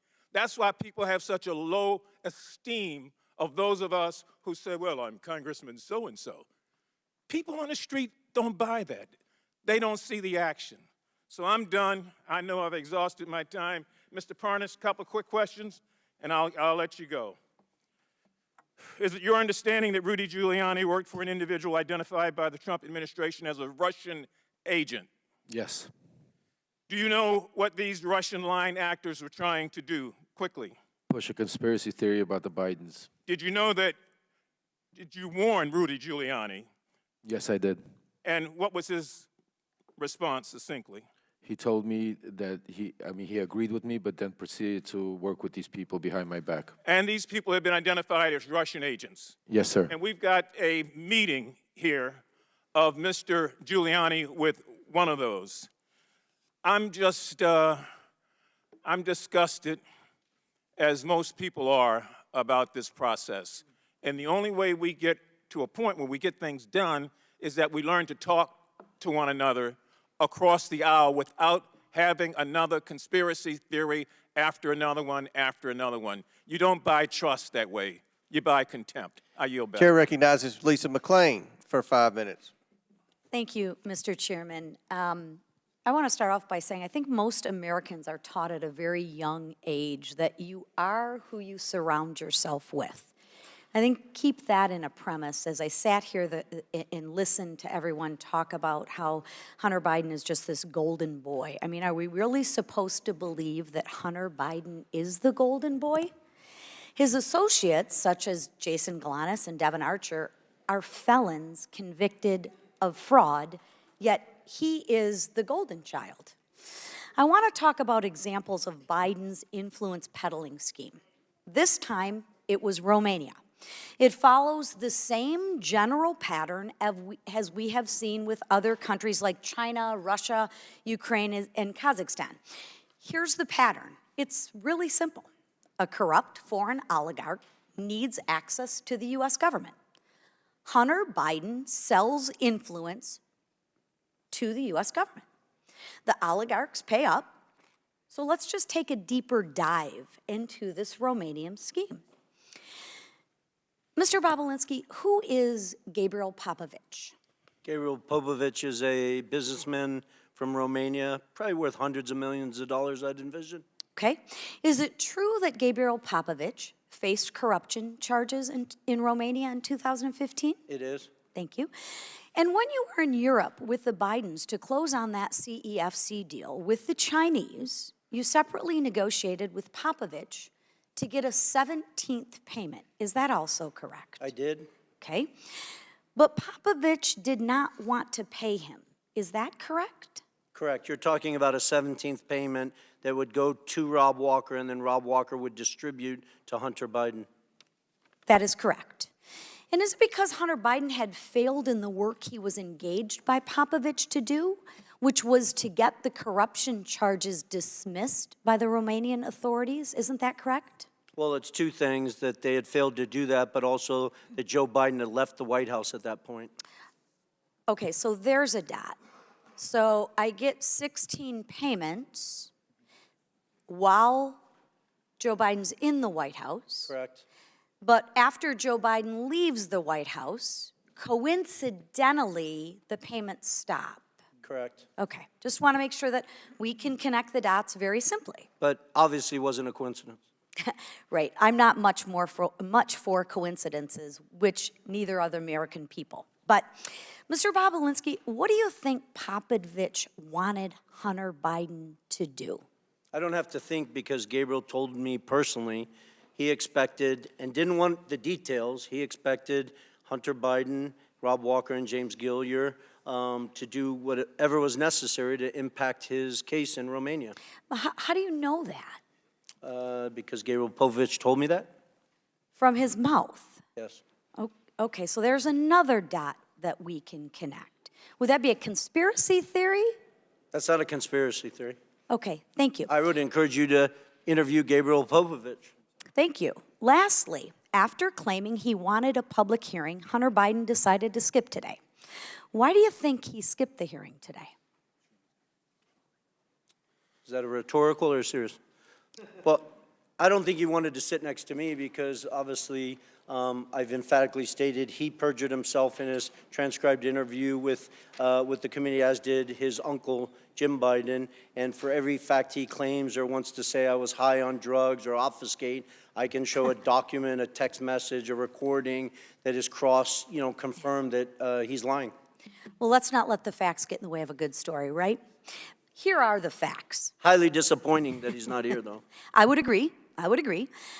Here are the facts. Hunter Biden was engaged by a foreign principal, Gabriel Popovich. It is well known that Hunter Biden met with the ambassador to Romania, Hans Klem, in November of 2015. Hunter Biden was not registered under FARA. He stopped getting paid as soon as his father leaves office until you got Popovich to send Hunter Biden one more payment. Seriously, what services was Hunter Biden providing to the Romanian oligarchs for millions of dollars? We've yet to hear it. As far as the committee knows, Hunter Biden was never registered under the Foreign Agents Registration Act. If the Department of Justice applied the same standards it did in the Paul Manafort case, Hunter would be in more trouble than he is already in. Mr. Chairman, there are real FARA issues here that we need to continue to look at. And with that, I thank you for being here, and I thank you, Mr. Chairman. Absolutely. Thank you. Good job. Chair now recognizes Ms. Ocasio-Cortez from New York. Thank you, Mr. Chair. Mr. Bobulinski, I heard your opening statement. It's submitted to the record, part of our proceedings. I have a quick question. Simple. Is it your testimony today that you personally witnessed President Joe Biden commit a crime? I believe the fact that he was sitting with me while I was putting together a business deal. Did you witness the president commit a crime? Is it your testimony today? Yes. And what crime have you witnessed? How much time do I have to go through it? It is simple. You name the crime. Did you watch him steal something? Corruption statutes, RICO and conspiracy. What is it? What is the crime, sir? Specifically. You asked me to answer the question. I answered the question. No. RICO, you're obviously not familiar with. Corruption statutes. Excuse me, sir. RICO is not a crime. It is a category. What is the crime? It's a category of crimes that you're then charged You under have charges. a long 100 You list have of charges. Sir, please want me to name the exact statute under RICO? Yes. Well, it's funny. In this committee room, everyone's not here. There's over 18 All right, sir, I reclaim my time. lawyers that went to law school. I I'll leave reclaim it my up time. to you guys Okay, to thank define you, the sir. I statute reclaim my under time. RICO. Clearly, what we are seeing here today is a continuation of the 15-month saga of the Republican majority lost in the desert. Impeachment 101. The majority party, or whomever is raising impeachment, must accuse the president of a high crime, a specific high crime or misdemeanor. I would like to submit to the record HRES 918, the House resolution to open this impeachment inquiry. Without objection to order. This resolution does not outline a high crime or misdemeanor. It's not here. Now, when we compare the chairman's opening from his previous opening, he's talking about Ukraine and Burisma and all of this. This entire inquiry is based on a blockbuster piece of information that was in a classified SCIF room.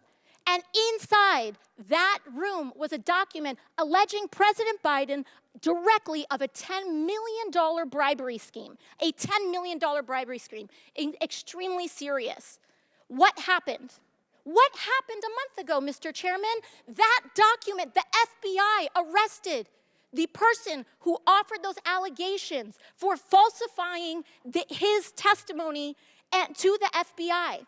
This entire impeachment inquiry is based on an actual, provable individual who has lied. Now, responsible leadership would withdraw an inquiry based on that. Withdraw it. Instead, what we are seeing is that this committee was warned about the falsehoods of these allegations long before that, warned by Trump's Secretary of State Mike Pompeo, and yet they proceeded anyway. The chairman proceeded anyway. This committee was warned by Rudy Giuliani associate right here, Lev Parnas, after that document about the falsehoods of this. Then held hearings where your own expert witnesses said that there was no grounds for impeachment, and you proceeded anyway. And finally, as if none of this was enough, the FBI arrested the individual who was the source of the entire, to quote the chairman, heart of the matter, to launch this impeachment inquiry, and proceeded anyway. At this point, the story is not the fact that the basis of this impeachment inquiry is wrong. The story is why it's proceeding anyway. Why is this committee proceeding based on false charges? And by the way, no charges. I have yet to hear in the chairman's opening the allegation that they are specifically charging the President of the United States with. I'm hearing about Biden family. I'm hearing about this and that. I am not hearing the specific allegation by this committee. What is it? It's not here, and that is the problem. The story is when this committee knew that they were working with falsified evidence. That's the story. And with that, I yield back. Gentlelady yields back. Chair now recognizes Ms. Mace from South Carolina for 5 minutes. Thank you, Mr. Chairman. On March 1st, 2024, Joe Biden stated he did not interact with Hunter or Jim Biden business associates. Mr. Chairman, I'd like to ask unanimous consent to enter into a record New York Post article. Biden insists he did not interact with his Without objection, to order. We're going to go fast here. I have strictly yes or no questions. On that note, the New York Post article, Joe Biden also said, read the record of every single witness. So I did. I first read Devin Archer's deposition, and he interacted with Joe Biden. Then I read the transcripts of Wab Walker, Eric Schwerin, George Burgess, Kevin Morris, Tony Bobulinski, and Jason Galanis. And every single one of them interacted with Joe Biden. And that's just the people we interviewed. Mr. Galanis, my first questions are for you. Did Hunter Biden call Joe Biden with Yolanda Badarina on the line on May 4th, 2014, yes or no? Yes. In that call, did Hunter Biden state on this call with Joe Biden that everything is good and we're moving forward? Yes, he did. Okay, on the same call, did Joe Biden in the call was saying, okay, then you be good to my boy? Yes, he said that as well. Okay, did Badarina agree to put $20 million into one of Hunter Biden's business projects days later after this phone call? Yes. Okay, did Hunter Biden ever take a call from Joe Biden while at the Peninsula Bar in New York? I'm sorry, I didn't hear good. Did Hunter Biden ever take a call from Joe Biden while at the Peninsula Bar in New York? Yes, he did. During this call, did Hunter Biden update Joe Biden on progress in landing a business partnership with Harvest Fund Management? Yes. Okay. Was Harvest a $300 billion Chinese financial services company closely tied to the Chinese Communist Party? Yes, it was. Okay. Is Hunter Biden involved with Harvest? Hunter Biden is involved in Harvest in two ways. Through BHR, which is the fund. Yes or no? Was Hunter Biden Biden involved with Harvest? Yes or no? Yes. Okay. As part of the deal. Extensive emails to that effect. As part of the deal, did Hunter Biden want the company to reserve a board seat for Joe Biden? Yes. Okay. Did Henry Zhao, a Chinese businessman, want assurances Joe Biden would join the board? Yes or no? Yes, he did. Okay. He's expressed that in emails as well. Okay. Thank you. And conversations. Did Hunter Biden draft an email stating, please also remind Henry Zhao of our conversation about a board seat for a certain relation of mine? Devin and I golfed with that relation earlier this week, and we discussed this very idea again. And as always, he remains very, very keen on the opportunity. Here is a photo of Joe Biden and Devin Archer and Hunter Biden golfing days before the alleged email draft. Do you believe a certain relation of mine refers to Joe Biden? I don't think there's any question. It was based on first-hand conversations with Devin Archer, who was in that picture and at that golf meeting. Did you ever meet with Devin Archer where Hunter took calls from his father? Yes. Okay, during one of these phone calls, and Hunter Biden told Joe Biden that he and Henry Zhao needed help getting, quote, getting across the finish line. Yes, that's correct. Okay, Mr. Bobolinsky, do you recall receiving an email that floated the possibility of giving 10% ownership of Sino-Hawk to Joe Biden through Hunter Biden? Yes. Okay, my last questions are for both of you very quickly. Mr. Bobolinsky and Mr. Galanis, you both stated you were told not to use Joe Biden's name in communications, correct, Mr. Bobolinsky? Correct. Mr. Galanis? Yes. Okay. Did Joe Biden participate in phone conversations and meetings with Hunter Biden, his business associates, and foreign interests, yes or no? Mr. Bobolinsky? He clearly did. He Okay, Mr. Galanis, yes or no? Yes. Okay. In Hunter Biden's deposition, he said he did not involve his father in his business. Did Hunter Biden lie under oath, yes or no? Mr. Bobolinsky? Yes. Mr. Galanis? If that's what he said, yes, that would be Okay. true. Is Joe Biden lying when he says he did not interact with Hunter Biden, Jim Biden, their business partners, or forward interests? Yes or no? Yes. Mr. Galanis? Yes. All right. In a debate on October 22nd, 2020, Joe Biden denied Hunter Biden made money from China. Then Hunter Biden, his business associates, and foreign interests include money from Chinese businesses, business partners, and/or interests. Yes or no? Mr. Bobolinsky? I'm sorry. Did the Hunter Biden family Biden make receive money from Chinese Correct. business Yes. interests? Mr. Galanis? Did Hunter Biden receive money from Chinese business interests? Yes or no? Yes, he was. Okay, thank yes, he had economic interest, and yes. All right. Joe Biden has regardless. repeatedly claimed that he was not involved in Hunter Biden, Jim Biden, or any other Biden family business deals. Today, our witnesses have proved otherwise. Today, we've established Joe Biden lied about interacting with Hunter Biden's business associates. It is my belief Joe Biden is the closer for Hunter Biden, Jim Biden, and their business associates and foreign interests. Good luck to the left proving otherwise. Thank you, and I yield back. Gentlelady yields back. Chair now recognizes Ms. Porter from California. The title of this hearing is Influence Peddling, Examining Joe Biden's Abuse of Public Office. Look, the impeachment inquiry is dead. If it was on life support, my colleague Ocasio-Cortez just killed it.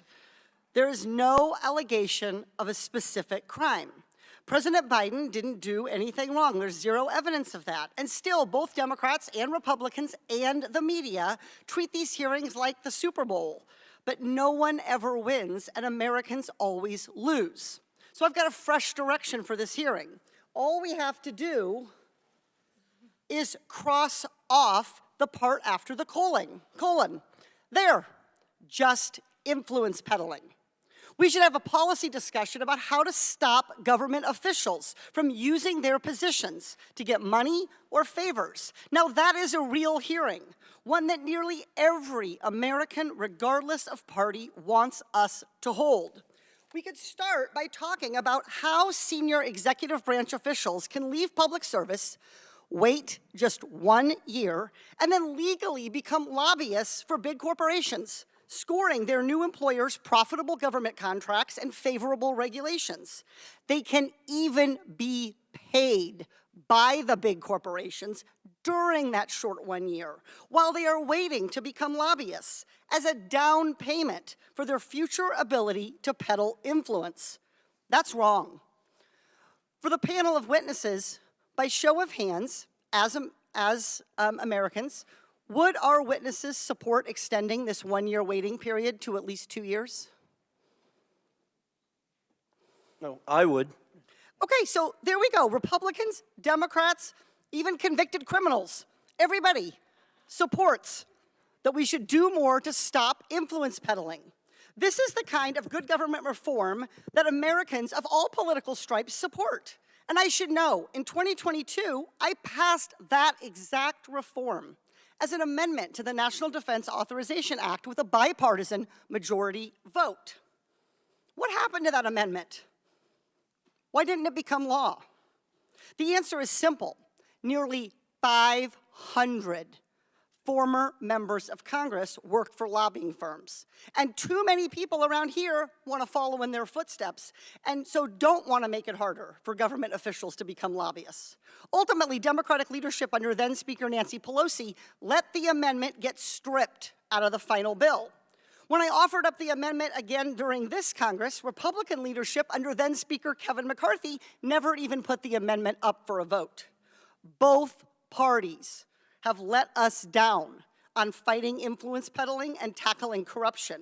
But I'm hopeful we can begin a new approach in this very committee. The American people should know that regardless of party, should know that an investigation was conducted into whether Joe Biden did anything wrong. We followed the evidence to where it led a dead end. So this impeachment inquiry should end today. And where should we go from here? We should stop partisan attacks on each other and address the real problem, that the American people believe that the rules that prevent corruption are way too weak. To stop politicians on both sides of the aisle from influence peddling. This committee should be working together in a bipartisan way to change the culture of Congress, to crack down on influence peddling and corruption, and just as importantly, to stop the perception of it. Let me give you some facts. I don't even need a whiteboard for this one. 495 former members of Congress work for lobbying firms. 467 members of Congress take corporate PAC money. 78 members of Congress violated the Stock Act last Congress. Clearly, we have our work cut out for us. So let's start the conversation today on what a bipartisan ethics reform package could look like. Here are the organizations that could have come today as witnesses so we could have had a productive conversation. Oversight staff, do you have your notebooks ready? Citizens for Responsibility and Ethics in Washington, Common Cause, Project on Government Oversight, Public Citizen. With the right witnesses and the commitment to doing what the American people want, this committee can have a real conversation about the problem of influence peddling, and we can pass legislation to create badly needed ethics guardrails. That would be real work, not a real circus. I yield back. Before I recognize Mr. Timmons, Ms. Porter, I think you are sincere, and I look forward to working with you on that legislation. Chairman, can we take a 5-minute break? I need to go to the bathroom. Let us get one more, and then we'll do that. Chair recognizes Mr. Timmons for 5 minutes, then we'll take a break because we have votes coming up anyway. Thank you, Mr. Chairman. At our hearing last July, I laid out the scheme that the Bidens concocted to sell the Biden brand, netting almost $30 million for various members of the Biden family. This scheme was repeated with various clients in Kazakhstan, China, Romania, Russia, and Ukraine. I'm going to spend my time on just one instance, Ukraine, specifically involving Burisma, which netted Hunter over $3 million during a 3-year period. And to clarify the criminal offenses being alleged, for Hunter Biden, it is conspiracy to commit bribery, 18 U.S.C. section 201 B, 2A, and C. And for Joe Biden, it's conspiracy to commit extortion under color of official right, 18 U.S.C. section 1951 B2. And if you want a refresher on those, just look up Senator Menendez and his wife's indictment. So let's start with this. Foreign client has a problem. I've got an email here from Vadim Pazarsky, the Secretary of Burisma, and he is advocating that Hunter Biden intervene with high-level U.S. officials to facilitate meetings and communications expressing their positive opinion of Zlochevsky, the president of Burisma, to the Ukrainian president, chief of staff, prosecutor general, with the ultimate purpose to close down any cases against Zlochevsky in Ukraine. This is dated November 2nd. Now, keep in mind, and again, foreign client has a problem. Zlochevsky is being investigated by Viktor Shokin, the Inspector General of Ukraine, and he needs help, the Biden brand. So here we got bank records galore of Hunter Biden receiving, prior to this email, over $1 million. After this email, $2 million. You'll find out in a second he really earned his fee. So again, client pays a Biden, $3 million. Next, what happens? What happens? This is great. 11 days later, we have the U.S. Embassy in Ukraine announcing that Vice President Biden is traveling to Ukraine on December 7th. Ooh, interesting. Vice President Biden travels to the country. Here we got a great photo of him touching down. They're very proud of themselves. So Vice President Biden leverages U.S. policy to achieve a favorable outcome for the client. We've all seen the video. He brags about leveraging U.S. foreign loan guarantees to get the Ukrainian government to fire Viktor Shokin to end the investigation. Again, we've got the email from Podarsky saying that we need to leverage you, who have not provided value yet for your $1 million in service, Hunter. He brings in the big guy. Biden leverages U.S. influence, withholds $1 billion in loan guarantee to fire Shokin. So if that's not enough, we got the victory lap here. We got an email just a few months later saying, whoa, we won in less than a year. You brought us in, so take a victory lap. So look, I mean, this is straightforward. This is straightforward. Pay to play. It is bribery. Hunter Biden was paid $3 million at the lowest point in his life. He testified in the deposition that he was drug addicted, that he's never been to Ukraine. Yet he's paid $3 million to get his father to go to solve his client's problem. That is the scheme. Mr. Bobulinski, does this sound like the scheme that you've seen the Biden family do? I wasn't involved in Ukraine, but the facts surrounding this are very similar to CFC and Romania. Thank you for that. So this is the thing. If Hunter Biden were here, we would be able to ask him some questions, maybe clear this up. But he's not. He's not here. And what's interesting is that just yesterday, Peter Navarro reported to federal prison in Miami for 4 months for not showing up in front of the January 6th committee. And I want to point out to everybody that the January 6th committee was procedurally defective under House rules. It was procedurally defective because the minority leader did not get to appoint members to that committee. The United States House of Representatives Oversight and Accountability Committee is a procedurally perfect committee. And we have authority to subpoena Hunter Biden, and he has to show up. He has to answer these questions, and he has to tell the world that his father didn't leverage U.S. foreign policy so he would get $3 million. This is no different than what Senator Menendez did. And look, the American people are not buying this nonsense y'all are selling. We must restore their faith in our institutions. And we have to stop this ridiculous two-tiered system of justice where the Department of Justice persecutes President Trump and hides Hunter Biden behind every corner. I mean, this is not the United States of America that the American people deserve, and we have to get our country back on track. With that, Mr. Chairman, I yield back. Mr. Chairman, parliamentary inquiry. Did the committee subpoena Hunter Biden today? Chair recognizes, pursuant to the previous order and at the request of the minority witness, the chair declares the committee in recess for 10 minutes. Then we're going to come back in here, and then we may have to recess again for votes. Good job. We're all saying the same thing, just a little different.